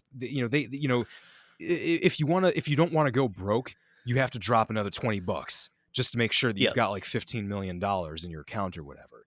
And I really don't care enough to do that. So for this island DLC, I bit the bullet. I bought the submarine, which was like $8 million, and it's like, okay, that's already a huge chunk of change of what I've got. You have to Yeah. buy that. Then you have to go to this island. You start the mission, and then it's just a lot of it is like stealth related, which is kind of weird because stealth is not very good in this game, and Yeah. it's you know the, Yeah. I think that I think it's just you could tell that it was not built around stealth. Stealth was something of an afterthought, and now you've Mhm. got these entire heists online where you also have to rely on the people that you're playing with to not screw up and get spotted, Mhm. which is easier said than done. And then you The gotta times find that people you actually want to play with and stuff. Like I just yeah I can enjoy online games. I don't like playing online. If that makes sense. yeah That's kind of how I am. that's kind of how I felt lately too. Like I prefer single player experiences myself. I don't Mhm. mind multiplayer, but it's got to be something really fun. It's got to be something worth playing. Yeah. And honestly, I think like Fall Guys was the last multiplayer game that I played back 2 years ago with friends, and that was basically it. I mean, there have been more single player titles that are interesting me I more. I think to date that's the only battle royale game I've ever played. Me too. I never got into Yeah. Fortnite either. Yeah, yeah. I mean, I've seen Fortnite. I'm like, oh, okay. Like, I can respect this. That's cool looking. I've told this story a few times, but it's like this is especially when like Fortnite was. It's still quite popular, but it was like a cultural zeitgeist type thing a Oh few yeah, years ago, yeah, maybe 3 4 years ago, something like that. And I want to say 2018, 2019, somewhere around yeah. there. And I've told this story a few times, but I've said like I cannot hate Fortnite because there was one night I saw my youngest brother playing online with friends, and he's playing Fortnite. Granted, completely different system. He's on the Xbox One, completely different game. But Right. I can't hate this because I saw him. I saw the fun he was having, and I'm like, that's literally me. That like him experiencing Fortnite right now with friends and all that. That is the experience I had with my friends at his age playing Call of Duty 4 and Halo 3. Yeah. And it's on a new system now. It's on a new game. It's on a Yep. new platform, but he's making those same experiences and those same friendships and those same bonds and having just he's just reliving that. Like he's living what I've lived before. And I'm like, Right. I can't hate on him for that. Like he's really enjoying that there. Like those experiences have meant a lot to me, and some of them have even been life changing as well too. I've met lifelong friends. I've literally like the first, I guess, more serious clan or guild I met the first dude through Grand Theft Auto 4 online, and then I met other friends, and we were playing Call of Duty mainly, and then Yeah. I literally went out of the country to meet up with them years later. So when I say it's a life-changing thing, it really is to me. So Yeah. that's why, like, I saw that, and when I had a smile on my face. I'm like, man, I can't hate this. Yeah, no, I mean, I know that like my niece, she was a huge fan of Fortnite, and thinking about it now, I mean, I know back then I didn't think much of it. I wasn't a huge like I really was not into it at all, and then I figured, it's probably just a game more for kids anyway. And then now that you mentioned that, now it's that realization where it's like, she's having the same experience that I would have had playing. GTA 4 for the first time, like the multiplayer of that, even though it's bare bones, when you're getting into that for the first time, it's like, wow, this is incredible. This is a lot of fun. So it's really just like the next generation and seeing, Exactly. what they're interested in, what's hot right now. And you can't really fault that. You can't complain about that. Otherwise, if I complain about that, I'm going to sound like an old man who's just complaining that things aren't that things aren't the way they used to be, which is it's never going Exactly. to be that way.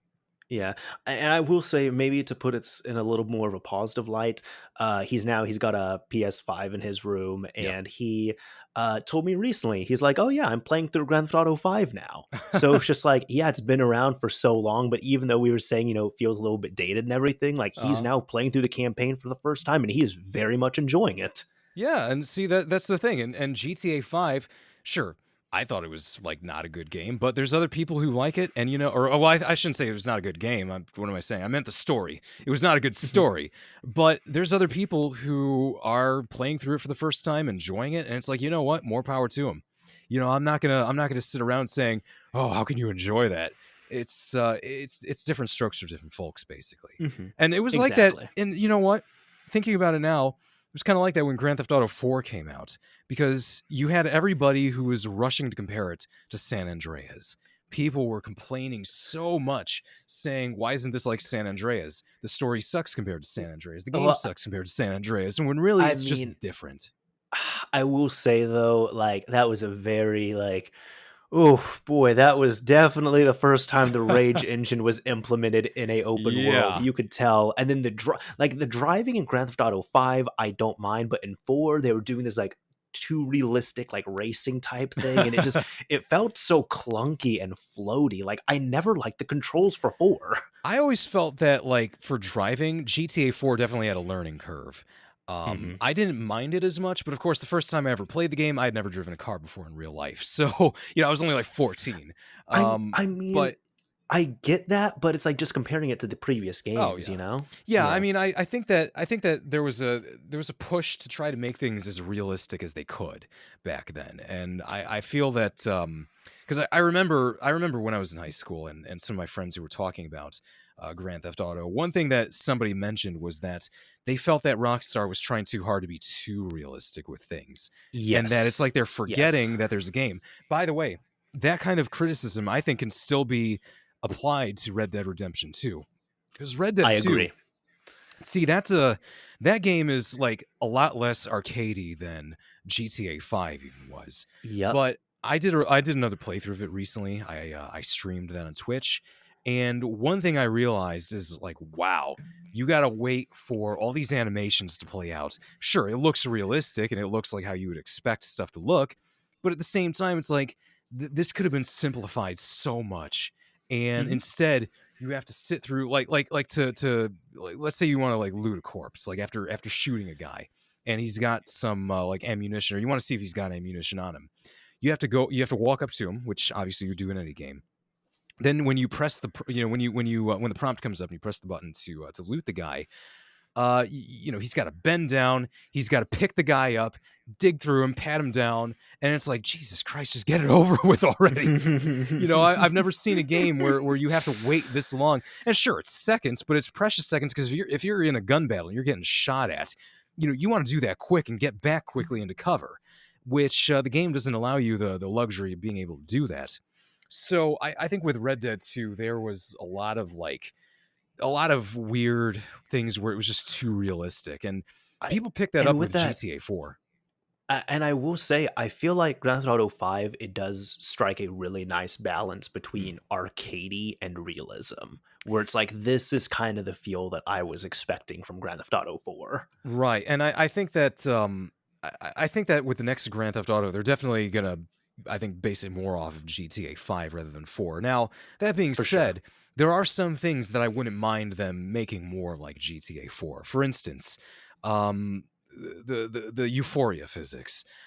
For some reason in GTA 5, they're just really like, you can tell they were downgraded from 4, because in 4 Yes. they actually felt like as clunky as some stuff felt in 4, like the ragdolls themselves looked really good for a game from 2008, and they still look Oh, yeah. really good. Like I've not seen a game that has beaten that, or any game that's come close besides other Rockstar titles.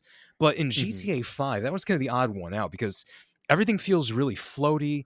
Like if you hit somebody with a car, instead of looking like it did in GTA 4 where they realistically roll over the hood, they're kind of just like, like it almost seems like the physics are they're definitely downgraded in a way, and I feel Yeah, that, we're like literally like running into a trash can kill you or something. yeah, something like that. Yeah.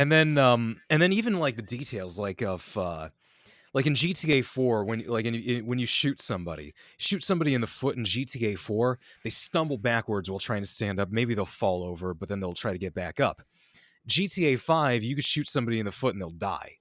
Hmm. And then I've even had it to where, like, in GTA 5, I jumped up into a guy and I accidentally bumped into him and he died. And I was like, how did that kill him? Does he have like an internal organ that's outside of his body, and I accidentally ran into that and smushed it or something and killed him? You That's know, exactly what happened. maybe that's it. Maybe that's it. In the GTA 5 world, people just like have their hearts on their arms, and touching their I arm mean, just that is a causes them to saying, like, die. like, wearing your heart on your sleeve. Hmm. They're just Maybe literally that's it. doing that. Yeah. They're Yeah. quite literally wearing their arms or their hearts on their sleeves.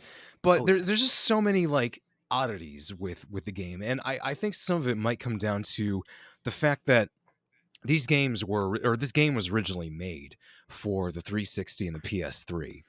And the more I think about it, the more I think that maybe they should have held off and made it a PS4 and Xbox One title, because there was a lot they had to cram onto those discs. Yep. In fact, I think even on the 360 it was on 2 discs, and then Yes. you have the hardware itself that it's running on that you have to take into account. But So I will say, even I guess kind of a more positive thing, then you just look back at it and it's like, holy crap, this is running on these old yeah. systems. That is impressive. Oh yeah, I mean, it is a real. It was a technical feat. The fact that they Hmm. were even able to get those games working correctly, and the fact that I don't even remember there being like that many issues with those games. I mean, because GTA 4 on the 360, the hardware it was built for, it was still not like entirely a good experience, because if too many Yeah. things started blowing up in GTA 4, it would turn into a PowerPoint presentation. Yep. It would just slow to a crawl. GTA 5, from what I remember, kept a pretty consistent frame rate. It wasn't 60 FPS, of course, but it was still not bad and it was doable. So Exactly. yeah, And I guess even like if people go and they look at like the PS3 and 360 versions, they complain about them. It's like, well, you're complaining about these because you're used to something so much nicer. But like when you take the hardware into account, it's like this is like pretty damn impressive. yeah, I know. I mean, it's just it was amazing they were able to get the games to even run on that hardware. And what's funny, looping back to something we talked about right at the beginning, this is something I've actually wanted to talk about in a while for a video, and I've had this on the back burner for a long time. But there was a bug log that got leaked, and it was a bug log for Oh, GTA 5. This was years ago, and you could even like let me Google this right now. all right. Bug You log look that. I GTA was gonna say, 5. look that up real quick. I need to go to the bathroom so bad. Sure, that's All fine. right, That's fine. stand by. Stand by. Sure. Oh my God, sorry about that. I had a bunch of water and 2 cups of coffee. So Oh yeah, no, that's totally understandable. I've just been like nursing a glass of water right here, and that's important. Everyone yeah, listening, you need to hydrate. absolutely. Stay hydrated, everyone, because that's Exactly. going to be that really is important, though. I mean, I carry around like, I have like 5 different stainless steel water bottles that I've collected over time. And Oh wow. I bring one of each every day with me everywhere I go. Hmm. Because you always gotta have water on you, and especially if it gets warmer out, you're gonna be it's just gonna be the way your body works. You need water.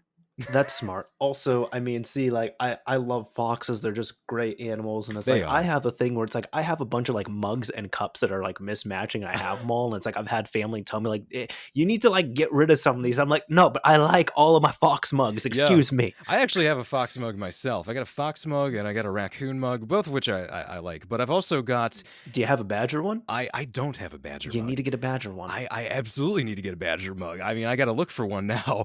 But my favorite mug so far is a mug that I've got from my dad's workplace, and I've had this thing for like, oh God, probably 12 years now. My first ever job, I actually picked this up because I guess they had like a bunch of companies, they'll have mugs where they just like print their logo on it, Oh, and of course. they had a bunch of them, and he's just like, here you go, son. Here, Merry Christmas. So I got this mug that for free, and it's actually a really solidly built mug. It's lasted as long as it did, and it keeps everything warm, and it's like a thick it's like a thick ceramic. It's not like a thin one where it feels like Mhm. it's going to just shatter in your hands. So this one has pretty much become my favorite one. Totally get how that goes. Yeah, yeah.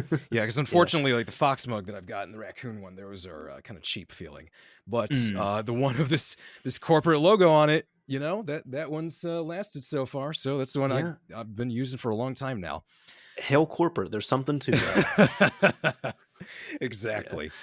And So, speaking of corporate, do we have that bug log? I don't have the log, but I have numerous references to it from all these articles, including All right. one where they basically revealed the PC version before the PC version was officially announced. Because a lot of people back then were thinking, okay, is this going to come to PC? Because it had a console release first in 2013. PC Yes. version didn't come out until 2015. And we only heard that first announced like a year after the game initially came out. Mhm. And so thanks to this bug log, like, it was showing like, issues that were with the 360 version, issues with the PS3 version. And then it had other comments where it said PC only issues. So that's where it Oh. became apparent that, okay, PC version is definitely in development. It's just going to come out later. And Mhm. as this article mentions here, this bug log, it shows actually, I think when they first even started working on the game would have been April of 2009. That's when development first officially began. And then May of 2010, from what I remember, because I actually saw the log and it's gone now, and I don't know if that's because of copyright issues or what. Rockstar may have Hmm. tried to scrub it from the internet, I don't know. But from what I remember looking at, May of 2010 was like the first time that was like the first time that the build or that was when the build for GTA 5 was first finished, like the initial build of it. Okay. And it was really interesting stuff to look through. One thing that I distinctly remember that I thought was hilarious was that yoga was broken. So Oh, such an okay. iconic part of the game that I myself was not crazy about, but like I get they wanted to include it. That's fine. Yoga was broken for a long time. Particularly that mission, Did Somebody Say Yoga, where you have to do yoga in order to complete Yes. the mission. I remember the log stated that like the player would follow the prompts to push the buttons to do those certain poses, and the mission would fail automatically. Then they would do the prompts and nothing would happen. Then the mission was just failing on its own. Then the prompts weren't showing up. So it was just like one problem after another. Like they fix one thing and something else breaks, which is pretty much what software development can be a lot of the Th- times. I that mean, kind of like that kind of reminds me of BioShock Infinite. Did you ever hear the story of the boy dancing with a baguette? I've heard of that, but I've never played BioShock and I'm not entirely familiar with the community, so you'll have to explain this to me. Gotcha. So, for anyone who does not know, then I believe the story goes that at one point in the game, there is this boy dancing around with a baguette, and it just has always seemed so weird and out of place. And I think it was originally supposed to be two people dancing, and then they couldn't get the models in the collision to work properly, and they were changing up the models, and it just kept having issues. And then they finally just like they had this boy, and they assigned the model he was dancing with to be a baguette, and it worked. And Wow. it worked properly. So as opposed to trying to fix the stuff, they're just like, you know what, this is going to be the fix. We're just going to have this boy randomly here dancing with a baguette. He's really excited about bread. It works. Yeah. It's fine. Wow. So it's just it's like a quick fix, something simple, and it's like, okay, this works, so screw it, because trying to actually fix it is going to take a long time, and they're not going to delay a game just for some animations of people dancing. Yeah. Well, even with like the fall, like the open world Fallout games. Well, I guess they're all Yeah. open world, but the 3D Fallout games, I should say. I think it's New Vegas. I want to say the subway system on there. The subway cars are really just human bodies that have like human models. And the human models, like from the neck below, is underneath the map, and they Wow. are going super, super fast. And their head is a train car, Wow. because it works and you're not going to see underneath the map, so it's fine. Yeah. That's well, it's just amazing, like what what developers are able to do and what they're able to come up with. Little Hmm. tricks, that are going on behind the scenes that you don't know about unless either you discover it for yourself when you're looking at the files, or if, like I mentioned earlier with Days Gone, if the developers themselves are, cavalier about wanting to talk about this, their the development process with that game. The vehicle in Days Gone is the motorcycle, and that's like the vehicle for the game. Like, Hmm. you need your bike for getting around this map. And not only that, it also stores weapons on there. You're tied to your bike, and it's a game. You're playing as a biker, so of course there's going to be a motorcycle. But for such an integral part of the game, and for something that's such an iconic part of the game, the bike itself is actually a car. It's just that, there's four wheels to it. You just don't see them because the engine that it was built on, which is Oh, Unreal 4, they never had like any kind of like motorcycle physics or any kind of like anything that accounts for vehicles with two wheels. So huh. really, there's four wheels on the Days Gone motorcycle. You just don't see them. They just had to make, does yeah. does that does that have any issues with collision in the game? No, no. Oh, There's like no collision issues that I've seen as far as like, riding the bike goes. Like if you're, like are you talking about like if you go butt up against like a building or something? yeah, Oh, yeah, where no, it's like, no, oh, it feels like there's like a car-sized barrier around my no, motorcycle. no. They managed to hide it pretty well. So I was like surprised when I was reading about this, and it's like, wait, so the bike is a car? There's four wheels to this thing. You just don't see it, and it was Hmm. really intriguing to read about, and that was that was where it's like, okay, game development is like a really an enigma because there's so many workarounds for certain things, and Yep. things that you're just not going to see. I mean, it kind of reminds me now of Max Payne 3 as well, because in Max Payne 3, I think I remember like there's certain missions in that game where there's like outside traffic that you can't get to. It's just outside, it's within the map, but it's just to an area that's blocked off. So, Hmm. just to make it seem like there's like there's stuff going on outside of where you're at, so the world doesn't feel dead. And there's Oh yeah. cars that are driving by. And it turns out that these cars, it might be something similar to what you mentioned with Fallout, where like the cars might be like, I don't know if they're NPCs, but they might be like tied to NPCs in a weird way because like there's people, like you can see people's legs like sticking out from underneath the cars, which is super weird. And there's got to be something to it for that. I don't understand quite what it is. I don't know if that's like if the cars really are people, and maybe the car is like a clothing item of some kind or something they were able to add onto them and just make them go fast, and then it's like, okay, that's a car. Or if maybe it's not that and they just wanted to add like, because you could also see a person like in the driver's seat sort of, but maybe it's like a, But that just has, maybe that's just like a cosmetic model or something yeah, there. yeah, I don't know, it's kind of strange, but it's really it's really like just it's one of those things where there could be different reasons for it, and because it's Rockstar, we're not going to know. But something I did find really interesting here, while I was trying to look for the bug log, Yes. somebody was able to copy and paste some of the mentions of what the original multiplayer mode for GTA 5 was like. Because originally, and they've talked about this too, I think, or they talked about it later, but GTA Online was not come up with until like 2012 or something like that. I think it was Oh late wow. 2012 when they Because decided to do that. Because even GTA Online did not launch with GTA 5. It came out, I wanna say, weeks, if not months Yeah. after GTA 5. Uh-huh. Yeah, it would have been after GTA 5. And what the original multiplayer mode was supposed to be was Cops and Crooks. Now, Cops and Crooks was a multiplayer mode in GTA 4 that turned out to be like really popular, and a lot of people went on there and a lot of people were playing that. So I Mhm, think that Rockstar decided, "Hey, let's just make the entire multiplayer mode that." And there's actually because you could find these for sure. There are like old people who worked on the game designing like the heads up display on their portfolios. They were putting pictures of GTA 5 when it was in development, mhm. and you could see where you could select your character, and some of these characters are like police officers. So it turns out um you would basically pick your side. Like, do you want to play as a crook, or are you going to play as a gang member, or are you going to play as a cop? So Mhm. then you would choose like what gang or what jurisdiction you belong to. So are you the Vagos? Are you the Ballas? Or are you LSPD? Are you the Blaine County Sheriff's Office? So, you'd pick that. And then you would basically be either a cop or a criminal. And the bug log here has mentioned like right here. If a cop uncuffs a crook off mission, the crook will still be teleported to the precinct during the animation. So you were going to have the ability to arrest other players. Hmm. And as a player, so in a way it's like the cops wouldn't just be AI, they would actually be other players.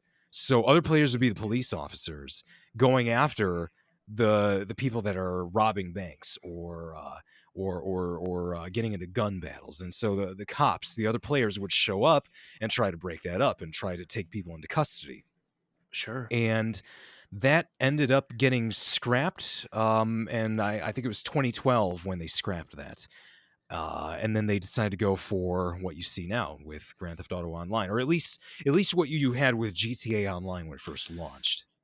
Mhm. So it was really, this bug log. It mentioned a lot of interesting stuff, and like I said, That's awesome. I um, love seeing stuff like that. yeah, yeah. I mean, I'm sure it's somewhere, and when I find it again, I'm probably gonna make a video about it. But then it's like, okay, this won't cause problems. I hope, because like the Google Drive document that it was originally on was deleted. Hopefully that's not something that like Rockstar are gonna be mad about. But you never know. Yeah. I get it. I guess if it's from a journalism perspective, I would think it would be fine. But Yeah. yeah, because also you just be like highlighting certain sections of it. Yeah, yeah. I mean, well, and mainly just like going through it, I think would be an interesting It video. would But be. Yeah. Maybe like a stream or something. That'd be cool. yeah, that too. I mean, like, just stream my desktop, and then after that, it's like, okay, here's the bug log. Let's look at this. Exactly. But I mean, what I was actually considering doing, but this is also something. You see, because I'm not. I know you mentioned it's like from a journalistic perspective. I'm not a journalist, and I don't. Sure. I don't consider myself a journalist. I'm just somebody who makes these videos that people keep on watching, and it's like, hey, if people keep on watching this, I'll keep on doing this. I get it. But one thing that I learned a lot about is copyright. Hmm. And this is not just with like stuff that Rockstar cares about only. This is across the board. Like even I guess you could say third party, like music, for instance, because there's a lot of music in Grand Theft Auto, Oh and yeah. I got to make sure that if I'm going to record something that's going to go on YouTube in a video, that either has to be muted, or I got to make sure that the radio is off, because I Oh yeah. cannot have a song that's playing on YouTube. So what I like about that is there's I'm sure you've seen it, there's now more games that have streamer friendly Uh huh. modes where essentially all it is hey, we're just going to disable any copyrighted music in the game for this Yeah. playthrough. And if there's any music that's playing, it's going to be stuff that has no copyright on it that you're, free to use on your streams, on your videos, whatever it is. Yeah. On the flip side, I've also seen like I think there's been times I've recorded stuff I literally just like on Grand Theft Auto, for example, I go to like the music settings, turn the music all the Uh way huh. down. I'm sure you've also seen this and like it's made me laugh, but I understand why they do it. There's like no talking playthroughs I've seen of like scenes from Grand Theft Auto. And as soon as they get into the car, they open up the like the radio browser and just turn Yeah. the radio off. And they do that Yeah. every single time. Yeah. I mean, like, here's the funny thing about it too. Like, I care when it comes to YouTube, But with Twitch, I mean, look, maybe my luck has just been like spectacular so far with this, but streaming on Twitch, I have not had any issues so far with music copyrights. Now, Hmm. knock on wood, hopefully that's not going to come back to bite me in the ass, but I've had it before where like I'll be able to play these songs and it'll be okay. Now, I don't know if maybe that's because I'm talking over it so it just doesn't pick it up, but um or maybe it's also because my Twitch channel is just nowhere near the size of my YouTube channel. And my YouTube channel isn't even like that big. I mean, I forgot how many subscribers I have, but it's not like even 100,000. But Hmm. on Twitch, I get like maybe a dozen people average watching. The definitive edition was different. That was when I had like 100 something people watching at once, but that's because that was also a new release and it quickly became notorious as being a bad release too. So I think a lot of people were just wanting to see it out Yes. of curiosity. But with with other stuff that I do, if there's only like 15 people that are watching, maybe it's a case of Twitch not caring enough to do anything about it. But one thing that I wanted to make sure of that I was going to be in the clear on was this book called Jacked: The Outlaw Story of Grand Theft Auto. Yeah, yeah, yeah. And I've read that book cover to cover. I read that like the evening that I got it, and I finished it like the same day that I got the book.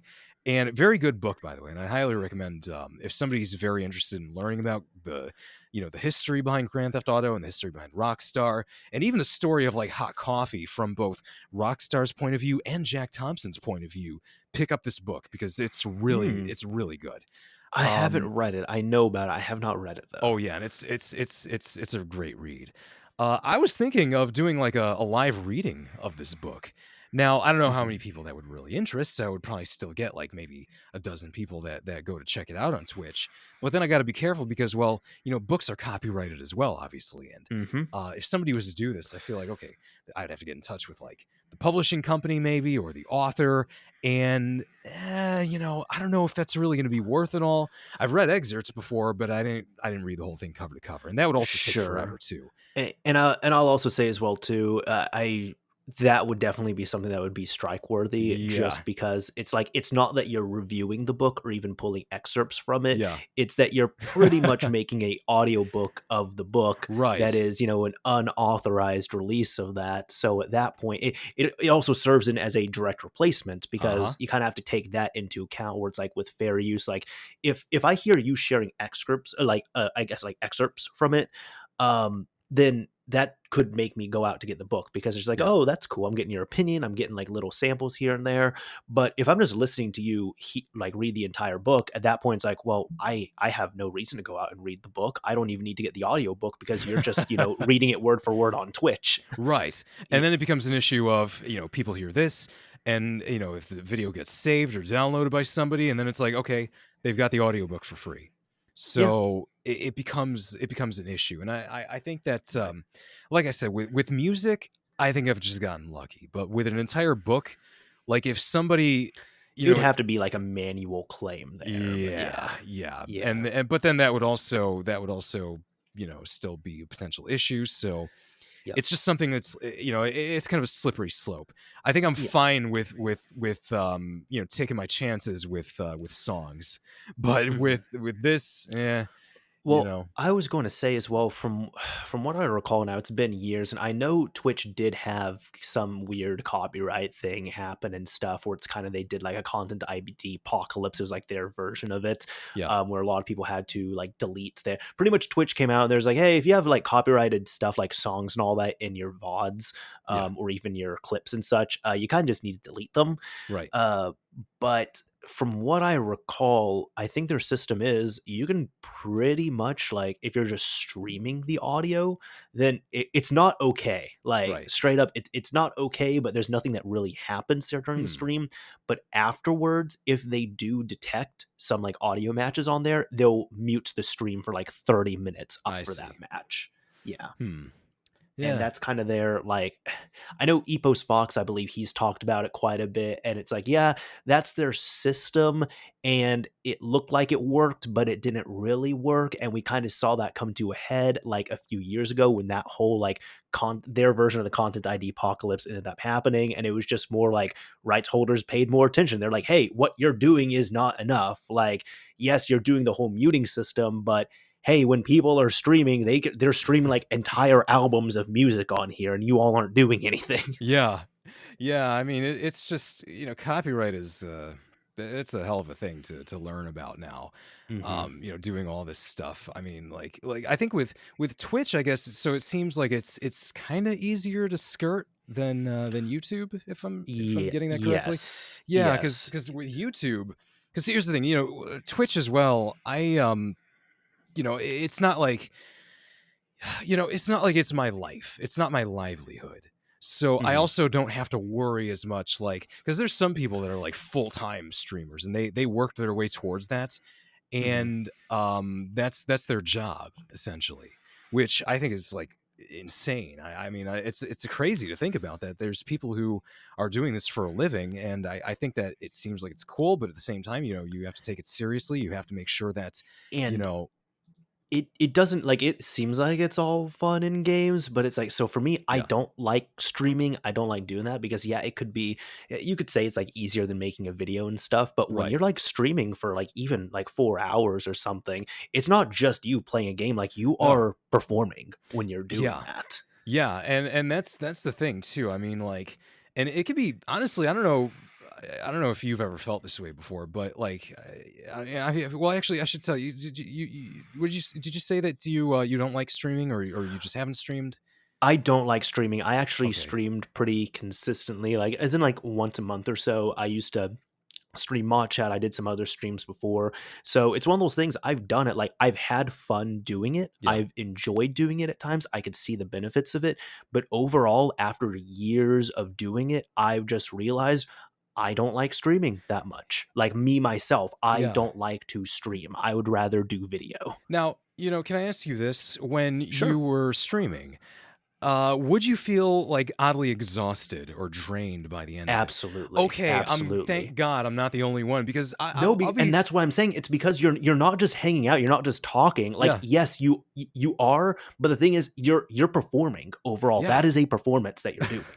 Right. I mean, like, and that's the thing. Like, I try to make my streams as casual as possible. Now, I haven't had a stream in about 3 weeks. I've just been so freaking busy with so much other stuff going on, and I've had a lot on my plate this past month. Hmm. Luckily, things are winding down a little bit, so I'm That's good. hoping that maybe by the end of this upcoming week, or maybe next weekend, that I can get back on again and do something. But I also got to figure out what to play too, because I feel like I'm just playing the same stuff over and over again. I don't want to get bored of that. And I don't want people who watch me to get bored.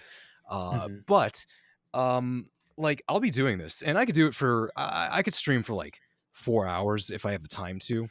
Which Hmm. that was when I would actually be able to take a day to just do that. And Yeah. after I'm done, and after I go into OBS and close everything out, I feel like I need to take a deep breath, drink an entire glass of water, and just sit there and listen to some music, or not do Yep. any kind of strenuous activity. And I'm thinking, part of me is wondering, like, why do I feel this way? I mean, I'm not doing any kind of strenuous work. I'm not doing heavy lifting here. It's not a hard job, real. I mean, well, I shouldn't say Yeah. it's not a hard job, because some people might find it It's to be. not No, labor yeah, intensive, but like again, it comes down to it's because you're performing. yeah, it can still be draining, and that was something that really surprised me about Hmm. streaming. And I've just found that, like, afterwards, like, sometimes I'll even be too hungry after. It's like, oh my god, Yep. I'm gonna go and like eat an entire pizza, or just, like, like run to some store and just pick something up that's like a big meal, because I just feel like I need this now, and I feel like Hmm. so tired afterward, like I need to gain energy again. Yeah. And it's weird, because I don't even feel that way when I come home from work, or Hmm. if I'm working from home that day, and it's like, okay, I'm just gonna like sit and chill. Like, I feel fine. But with streaming, I've actually felt tired afterwards sometimes. It's like, what Hmm. the hell? Yeah. So, Yeah. that's where, like, YouTube, I can like take my time somewhat, and I could sit and I could edit. Now I do find video editing to be tedious at times, Hmm. but at the same time, it's like, okay, I can space things out. Whereas streaming, when you hit that button to go live, you got to be, you have to go live yourself. You have to make sure that you're ready, and Exactly. and you got to make sure that everything's ready too. It's a whole different animal. I will say for me, so I even got like some streaming anxiety as well too, and it was always it could vary month to month, honestly, or stream to stream. Yeah. Sometimes it was pretty bad, sometimes it was fine. I did find a fix for it, which I'm gonna say this is not good. There were a few times I did drunk streams, Whoa. which were very fun, but I noticed when I get drunk, I just kind of let loose a little bit more. Nothing like offensive or anything, but I Yeah. just care less. So if something goes wrong, whatever, it's fine. I'm like there, I'm burping, I'm laughing about stuff, whatever. And like people have also noticed I cuss more when I'm drunk. So there's like, oh my god, this is like such a laid back episode. This is great. Like I'm having Yeah. fun with it. Well, more fun than usual. And I'm just like, oh, like all my anxiety goes away with it. But then the reason why I say that's not a fix is because it's like, well, okay, I guess if I want to get over this, if I want to like do this, if I was doing this regularly, I guess I could get drunk every stream, but oh wait, that's alcoholism. Well, I've had like I've not consumed alcohol on a stream before, but I've had times where I'm just like really tired by the end of a Mhm. stream, and I'll think about like I'll think back after I finish the stream, and then I'm like, wait a minute, what did I just say there?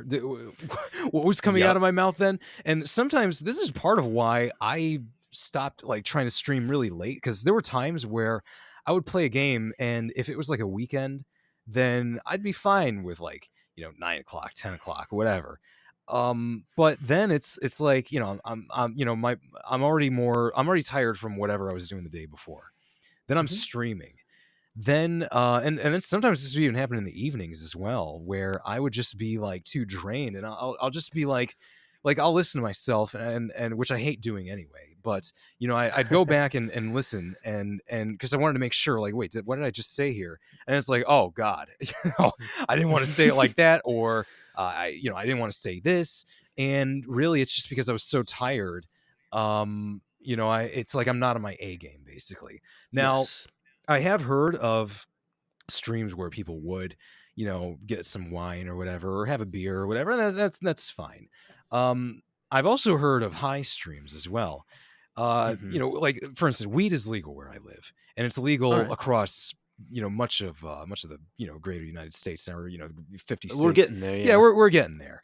And even then, it's like, that's kind of that could be kind of an issue as well, because you're anything where you're taking any kind of substance, and it's going to alter the way that you act a little bit. So Yeah. you got to be careful. You have to make sure that what you're that you're not going to say something really stupid all of a sudden, and then it's like, oh well, yeah, I just popped a 20 milligram edible, so yeah, no wonder I Mhm. said that. Exactly. You got to be careful. That's why, like, I say it's actually probably best to sometimes treat it like if you are working a job, because Yes. are you going to be the best worker that you can if you're stoned, or if you're drunk? Probably not. No. Probably not. Yeah. No, so I'm yeah. I'm thinking of that line from Grandma's Boy where he's working as, a game tester, and he's like, yeah, like pretty much he was an accountant before, and he's Right. like, yeah, you can't be an accountant and be high, like you make mistakes, people lose millions of dollars. Yeah. Yeah, no, I mean, oh god, I was gonna say something, and now I just forgot what I was going to say. But it was My something. apologies. No, no, it's okay. I mean, it was something similar, but it was with. Oh, I know what I was gonna say now. And this is something I remember reading about a long time ago. I have not seen this movie yet, but I'm probably going to watch it soon. The movie Cop Out, with with Great with movie. Bruce Willis and Tracy Morgan. Hmm. I got to see that movie, because it came out when I was in high school, and I'm actually amazed that I didn't see it back then, because I knew Hmm. who Kevin Smith was back then, and I knew who Bruce Willis was and Tracy Morgan. So Yeah. it was just like it was something that escaped me back then. So but I've read up about the movie, and I read about the production of it, and Bruce Willis. Back then, I know unfortunately there's that whole issue that's going on with him now, and it's really sad. But back then, um, him and Kevin Smith did not really get along all that well on the set of Cop Out. And from what I thought I remember hearing that um that Smith would sometimes, he would just be smoking weed, like, on set or on Oh, site of at course. least, so, of course he would, and I think that, like, maybe somebody mentioned that they think part of the reason why there might have been some issues is because, Bruce Willis being an older actor and being who he is, and being that he's been, around for a really long time, probably longer in the industry than Kevin Smith has for sure. He might have seen that, and he might have gotten the impression of, this guy doesn't care. If Like this, he wanted a little more professionalism. Like, dude, you yeah, can't be showing up to work high. You can't be getting right. high on the set. Exactly, because he might have seen it as the equivalent of, like, a guy just doing shots of vodka, between takes, and when they're working. Hmm. So he might have seen it as like a serious professional issue, and maybe that could have been part of why there was a rift between them. And of course, he wouldn't bring it up to him, but it could be what he was thinking about Yep. Kevin Smith, and because Bruce, for a while, from what I heard on that movie, he was like, he would just sort of do his own thing. And I know some people might try to equate that with the condition that he has now, but you have to remember this is also going back like 12 or 13 years too. So I don't know. Yes. I don't know if he would have actually been having the early signs of it back then, or if he just didn't really care about, like, the whole production as much, because he was one thing I particularly remember is that there was a scene that was in a diner, and it was a scene that Smith wanted read out word for word, like from the script, like no ad libbing, no improv, none of that. Hmm. And everybody understood that, but then Bruce was just looking out the window, like trying to say something funny, or like trying to come up with something funny after he had been explicitly told, don't ad lib. And Hmm. so they were really, like, curious about that, and it's like, okay, he's just going off and doing his own thing. So I actually could get the impression that maybe,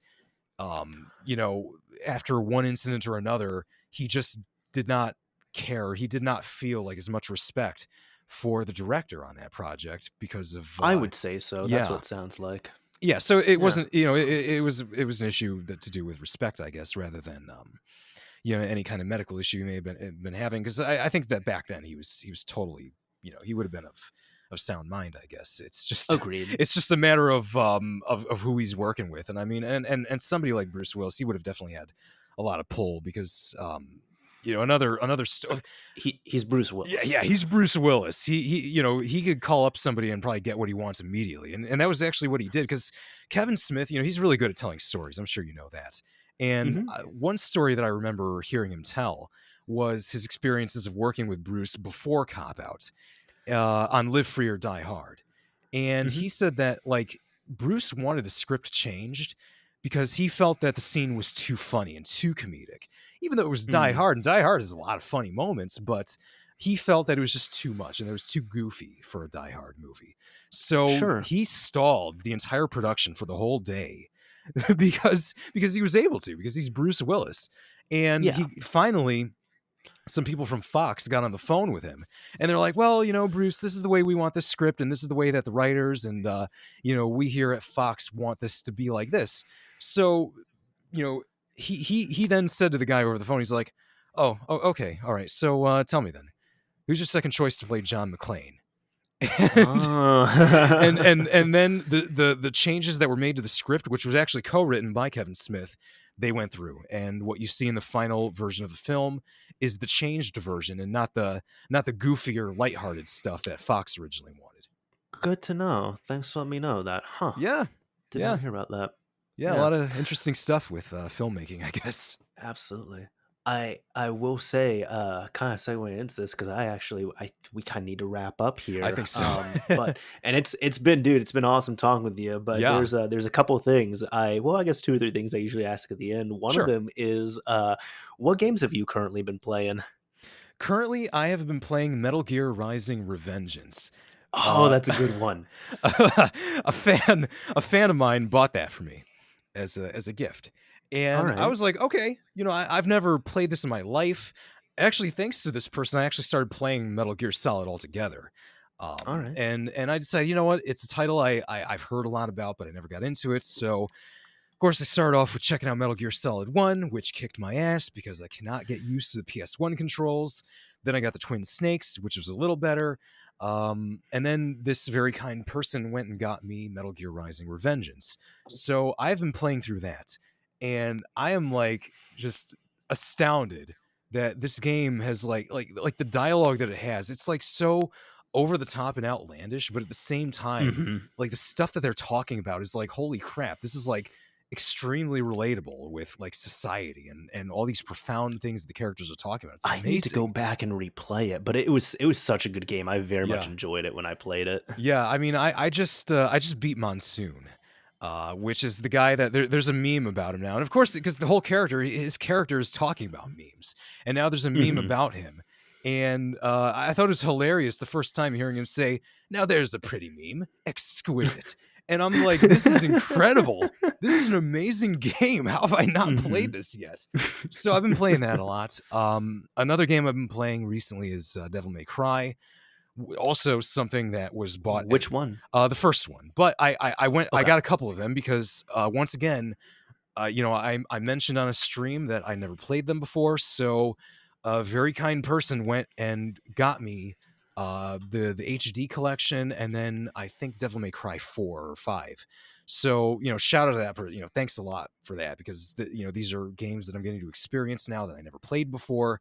Um, I'm really enjoying that one too, but that one, I guess I'm kind of having like a similar issue with like how I had with Metal Gear Solid, where I'm Mm. just having a hard time getting used to the older controls and the fixed camera.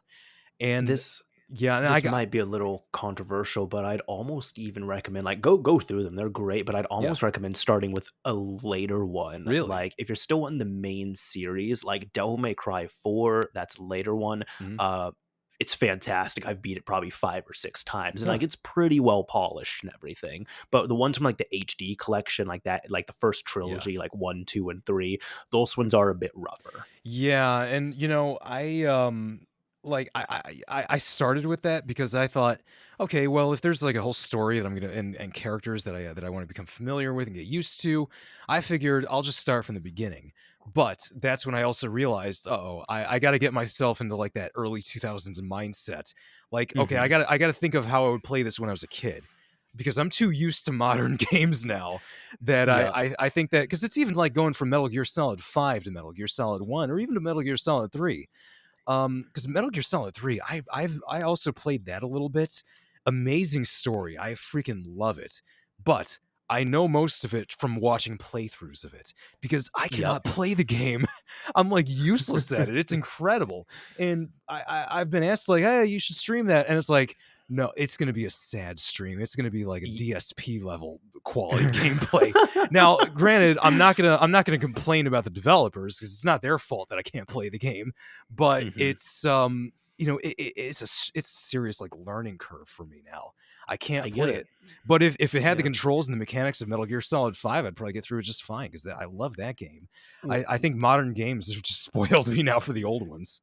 one of the hardest games that you can go back to and play even if you were good in it back in the day, 007 GoldenEye, playing that with the Oh, N64 controller, it's oh, difficult, man. It's dude. so hard. I used to freaking play GoldenEye every single day. So I want to think that I'm like an expert at it, but at the same You time, I guarantee I have not you played go with an back now N64. and you're not gonna play it well. No, I'm sure I'm not, because I have not touched a Nintendo 64 controller in like 10 years. But So even just the control scheme, they're so crazy. oh, I know. Which, by the way, this is why I'm really, really hoping that that rumor that it's going to be coming to Xbox soon is true. Because I would there was that leaked Yeah. the achievements, right?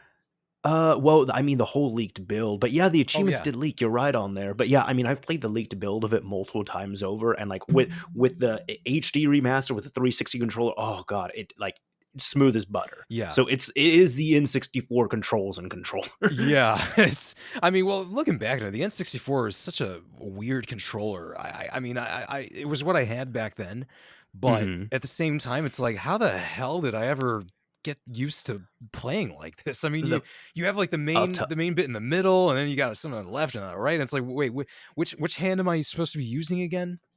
I'll tell you, man, the first time I was a small kid, the first time I ever saw one of those controllers, I didn't know how you were supposed to use it. I'm like, I don't have 3 hands." 'Cause I was a small child at the time, but that was the first thing that went across my head. And then my Yeah. cousin's like, "No, you gotta pick it up like this." And he put, left hand on the middle, right hand on the right. Oh.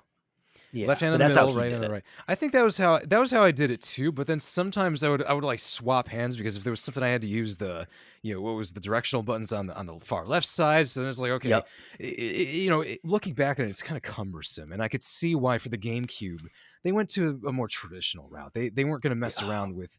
and that GameCube controller is so comfy. Oh, I know. I still have a GameCube, but it is in storage right now. I got to dig that puppy out because I got to check and see if that's Yes. still working. Because if that is, I'm gonna have a ton of fun. I'm gonna start playing Sonic Adventure 2 again. Y Yo, Because dude, yeah. if you get that, get yourself a GC loader, like, you replace the disk drive on there, pop the GC loader. Oh Oh, man. man, it's so nice just playing off the SD card. Oh my god. I gotta look into this now. Well, first I gotta dig up the GameCube. I gotta see if it's still working. It should be, and if it is, then I gotta see how much fun I could have with it and all the Oh, different yeah, things I can add to it because that's gonna be real. That's gonna be real fun. I think. absolutely. Yeah. But, yeah, I think, is are those the only 2 games you've been playing here recently? Let me think about it. I think so. Metal Gear Solid 5, I would have said, or Metal Gear Solid 3, but even then, that's kind of few and far between. Definitely Metal Alright. Gear Rising, though, and Yes. a little bit of Microsoft Flight Sim on Oh, Series X.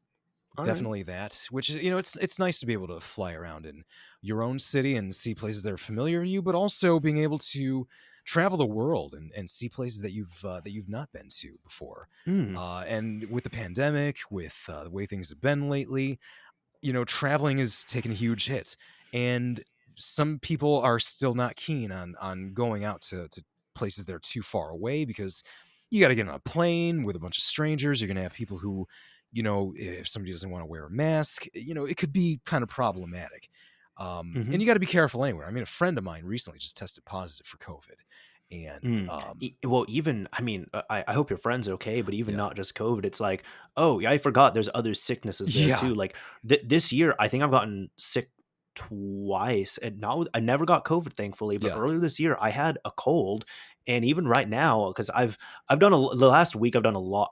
Personally, me, I mask up everywhere, but, yeah. like, Me too. I have been doing a lot more, physical stuff where I've been going out to a bunch of stores, went to a few events, went to a concert, Wow. and now I'm not too surprised when I have like a little bit of a tickle in my throat. Hmm.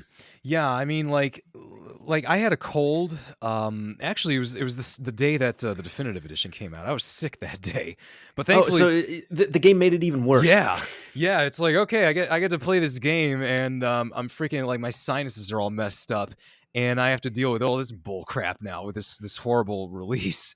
But that was like the most sick that I was. Actually, no, I take that back. That's the most sick that I was recently.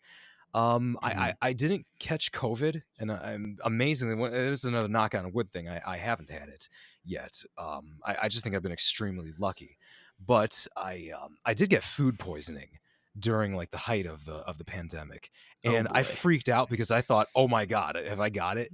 And this is before the vaccines. This is before we knew much about it. So I'm like so sick, and then I find out, oh, it was food poisoning. Okay, so that's like the only time that I've been relieved to have food poisoning. Um, and that would have been from some bad pizza, unfortunately. Oh. But Oh man. but yeah, and it's a shame too because I love pizza, but it did not love Same me here. that day. But um, what I was going to say about traveling is that I think the best thing about Flight Sim, and you could even apply this to like Wikipedia and Google Maps, all these tools that we have at our disposal, where you could just find out a whole bunch of stuff about a certain location without Mhm. even having been there.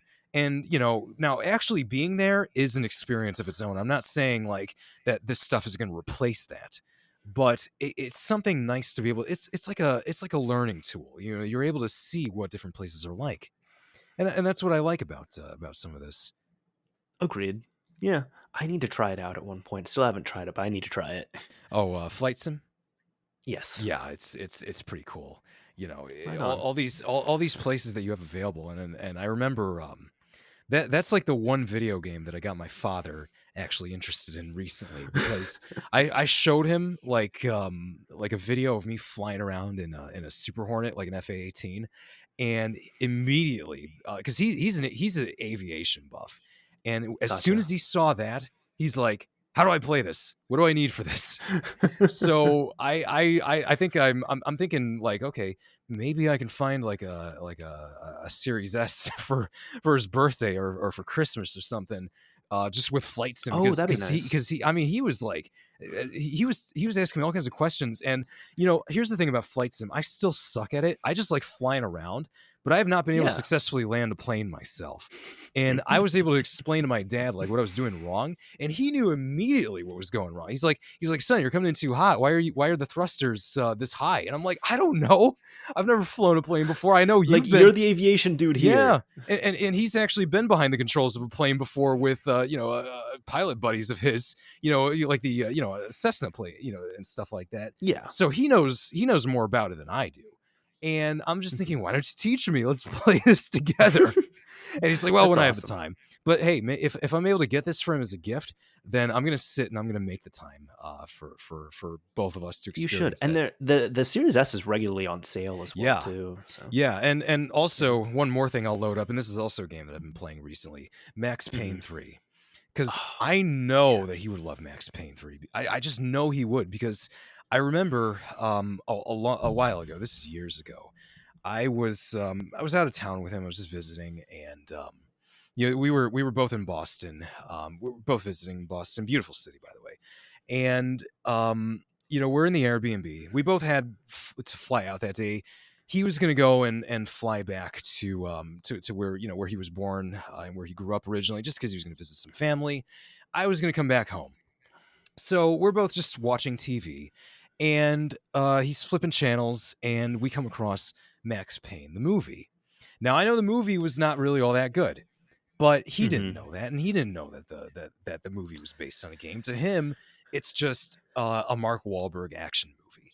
And so he was Yeah. like, "Oh man, I like this. Man, this is a cool story. This guy's going on like a quest for vengeance, and he's running around." And now, granted, I don't know what he thought about the parts with like where they actually show demons, but he actually liked the gist of it. So I'm thinking, if I get him a Series X or a Series S, I should also load Max Payne 3 on there, because and The I'll just tell I him this is will like an action movie. say, well, hold on. I will say I don't think Max Payne 3 is being sold digitally. I Oh, don't think so. oh, So you might only be able to do that on the Xbox One, One S with a disc drive, One X, and then the Series X, at least for yikes. now, unless Rockstar puts it up. Because last I saw, and maybe it changed, but last I knew at least is that you can only play it on disc.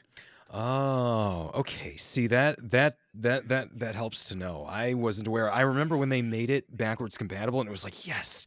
But if it's not on the Microsoft store, then it's actually kind of sad if it's not on there, because that is a really that's a game worth playing. And my It latest is. video was me talking about like just talking about nothing but Max Payne 3 and what I liked about it, and showing off gameplay of it that I liked. And I think I still think it's a really underrated game that more people need to check out for sure. And if I could get Mhm. my dad to check it out, I know he would like it. Absolutely. Yeah. Definitely. I will say, mine is a pretty quick list here, honestly, because I just had really haven't had time to play all that much recently, which I do need to finish a game this month, so I'll have to pick something quick. Yeah. Honestly, the only thing off the top of my head I can think of that I've really been playing is the hardest game I've ever played, which is Ring Fit Adventure. Hmm. I know. Educate me on that, because I'm not entirely aware of Oh, it. it's an exercise game for the Oh. Switch. Like Oh. you get Okay. like this, it's like $80. You get the software, you get this like ring, and you're pretty much like you're running, you're doing all these exercises, and like it is a good game. It's great gamification of exercise. Like I don't have Really? a gym membership anymore. I just walk my dog and I play Ring Fit Adventure. Those are the exercises that I do. Um, but I tell people it is the hardest game I played because it's like if it's not kicking your butt, it's because you're not playing it on a hard enough difficulty. Oh. So, and then when you bump it up to a hard enough difficulty, like even if you're like a pretty fit person, everything, like it's going to kick your butt. You're going to feel the burn. It is physically the hardest game I've ever played. I think you might have just sold me on a Switch now, because I never really considered getting Yes. one before, but This is actually really interesting because like you said, you don't have a gym membership. It's actual exercise. Yeah. You're working up a sweat. You're burning calories. That's got to be I personally, good. I've lost weight with it. I've been able to maintain weight with Huh. it. Like, and again, like for what if you so if you only play it like once or twice, yeah, it's not worth it. But for me, so I bought it at the end of 2019. I'm on my third playthrough of it right now because there's like the first playthrough, then new game plus, then pretty much new game plus plus. And I'm sure even after that, I'm just going to start from the beginning again. But yeah, like if you're so I've played it for like 2.5 years at this point. Yeah. It's well worth the $80 I Wow. spent. Damn, I'm gonna have to look at this now because seriously, like this has actually gotten me interested now in looking at the Nintendo Switch. Because That's before, awesome. like I never considered really getting one. I thought maybe like Grand Theft Auto, but then we saw what the definitive edition was like, and it's like, okay, that's definitely not gonna be worth it. And my niece has a Switch, and I just thought like, kind of remind. It's like how when I had a PSP, Mhm. when I was her age, but now it's like wow, this actually seems like something that's worth getting, and the cost of a Nintendo Switch, that's still going to be less than a gym membership as time If moves you spread on. it out So over years, absolutely. yeah, Plus, there's other games you can play too. So yeah, yeah, so yeah, that might be it. I can finally get into Animal Crossing as well. Another absolutely. game that I remember playing like the GameCube version of years ago, and then now you got the new one and everybody loves it, and it's like, well, I'm missing out on all the fun. Yeah, but it's a good one. Wow, I've enjoyed it. So man. yeah, I will say we do gotta wrap this up here. I gotta go to the bathroom again. Also, I Yeah, have some stuff here in a few minutes. It's yeah. been awesome talking. One of the last things here is typically at the end, Uh-huh. I pick a keyword or a key phrase that anybody who's made it to the end of this episode can use in the comments on YouTube. Sure. I'm going to turn it over to you, the guest, though. What keyword or key phrase should people use in their comment? A keyword or key phrase. Does this have to be related to something that we talked about, or what? No, It could just be any word. it could be yeah, Like it could be I could anything. open up a dictionary and just pick a random word Yeah, and probably not like a cuss word or oh yeah, slur of or course, something, of yeah. course, but yeah. Yeah, Okay. yeah, yeah. Uh, hmm. That's kind of a curveball for me right now. I'm gonna have to think about that for like 10 minutes now. Oh god. Let me think. God, when I'm put on the spot like this, then it's like, oh man. Um, information. Information? Yeah, I let's think go with that's a that. good one. So Information. if you use the word information in your comment on the YouTube upload here, we'll know that you've made it to the end. And I do read through my comments and such, so I'll be looking for that. I think that's a good word to pick as well Yeah, too. I think so Yeah. too. All right. Yeah. Well, Badger, it's been fantastic having you on. I hope this has been a good like first podcast experience because you Yeah. said you've never done a podcast or anything Nope. before. Nope. This is my yeah, this would be my first time going on a podcast. So, Mr. That's Mario, awesome. thank you very much for inviting me on because Oh, this has been a lot of fun. no problem. Yeah, it's been absolutely super fun. And I mean, we haven't talked like I guess voice to voice before No. this, but even before this, it's like we were just talking for like an hour on here. It's like, Yeah. oh wait, we need to like record. Yeah, yeah. It's like I thought we were recording too. I thought, okay, I guess this is it. No, no. Wow. Yeah, but I guess Badger, if people want to follow you more, check out your content, see what you do, where can people find you? Well, you could find me on YouTube. Just look up Badger Goodger on YouTube and you'll see my channel. You can find me on Twitter, same handle. And also on Twitch, once again, same handle. I try to stream usually once a week, sometimes twice a week. I just haven't been able to in the past 2 or 3 weeks because I've just been too busy. But pretty soon, I'm gonna have some time on the weekends to myself finally. So I'm going to be able to do that again. Follow me on Twitter. I tweet about whatever, really. I mean, anything that comes to mind, I guess. And then Perfect. on YouTube, if you're interested in Grand Theft Auto, Rockstar Games, game development, like the stuff that's cut from games during development, check that out as well because the next video that I've got planned will be a beta topic, and it's going to be a topic about something that was removed from one of the Grand Theft Auto titles that I think you might find Ooh, interesting. I look forward to that. Yeah. Well, Very cool. Yeah. Anyways, Badger, again, thank you so much for coming on, man. This has absolutely been a blast. yeah, no, thank you for having me on. Hey, no problem. And to everyone, thank you so much for listening, watching, tuning in, and until next month.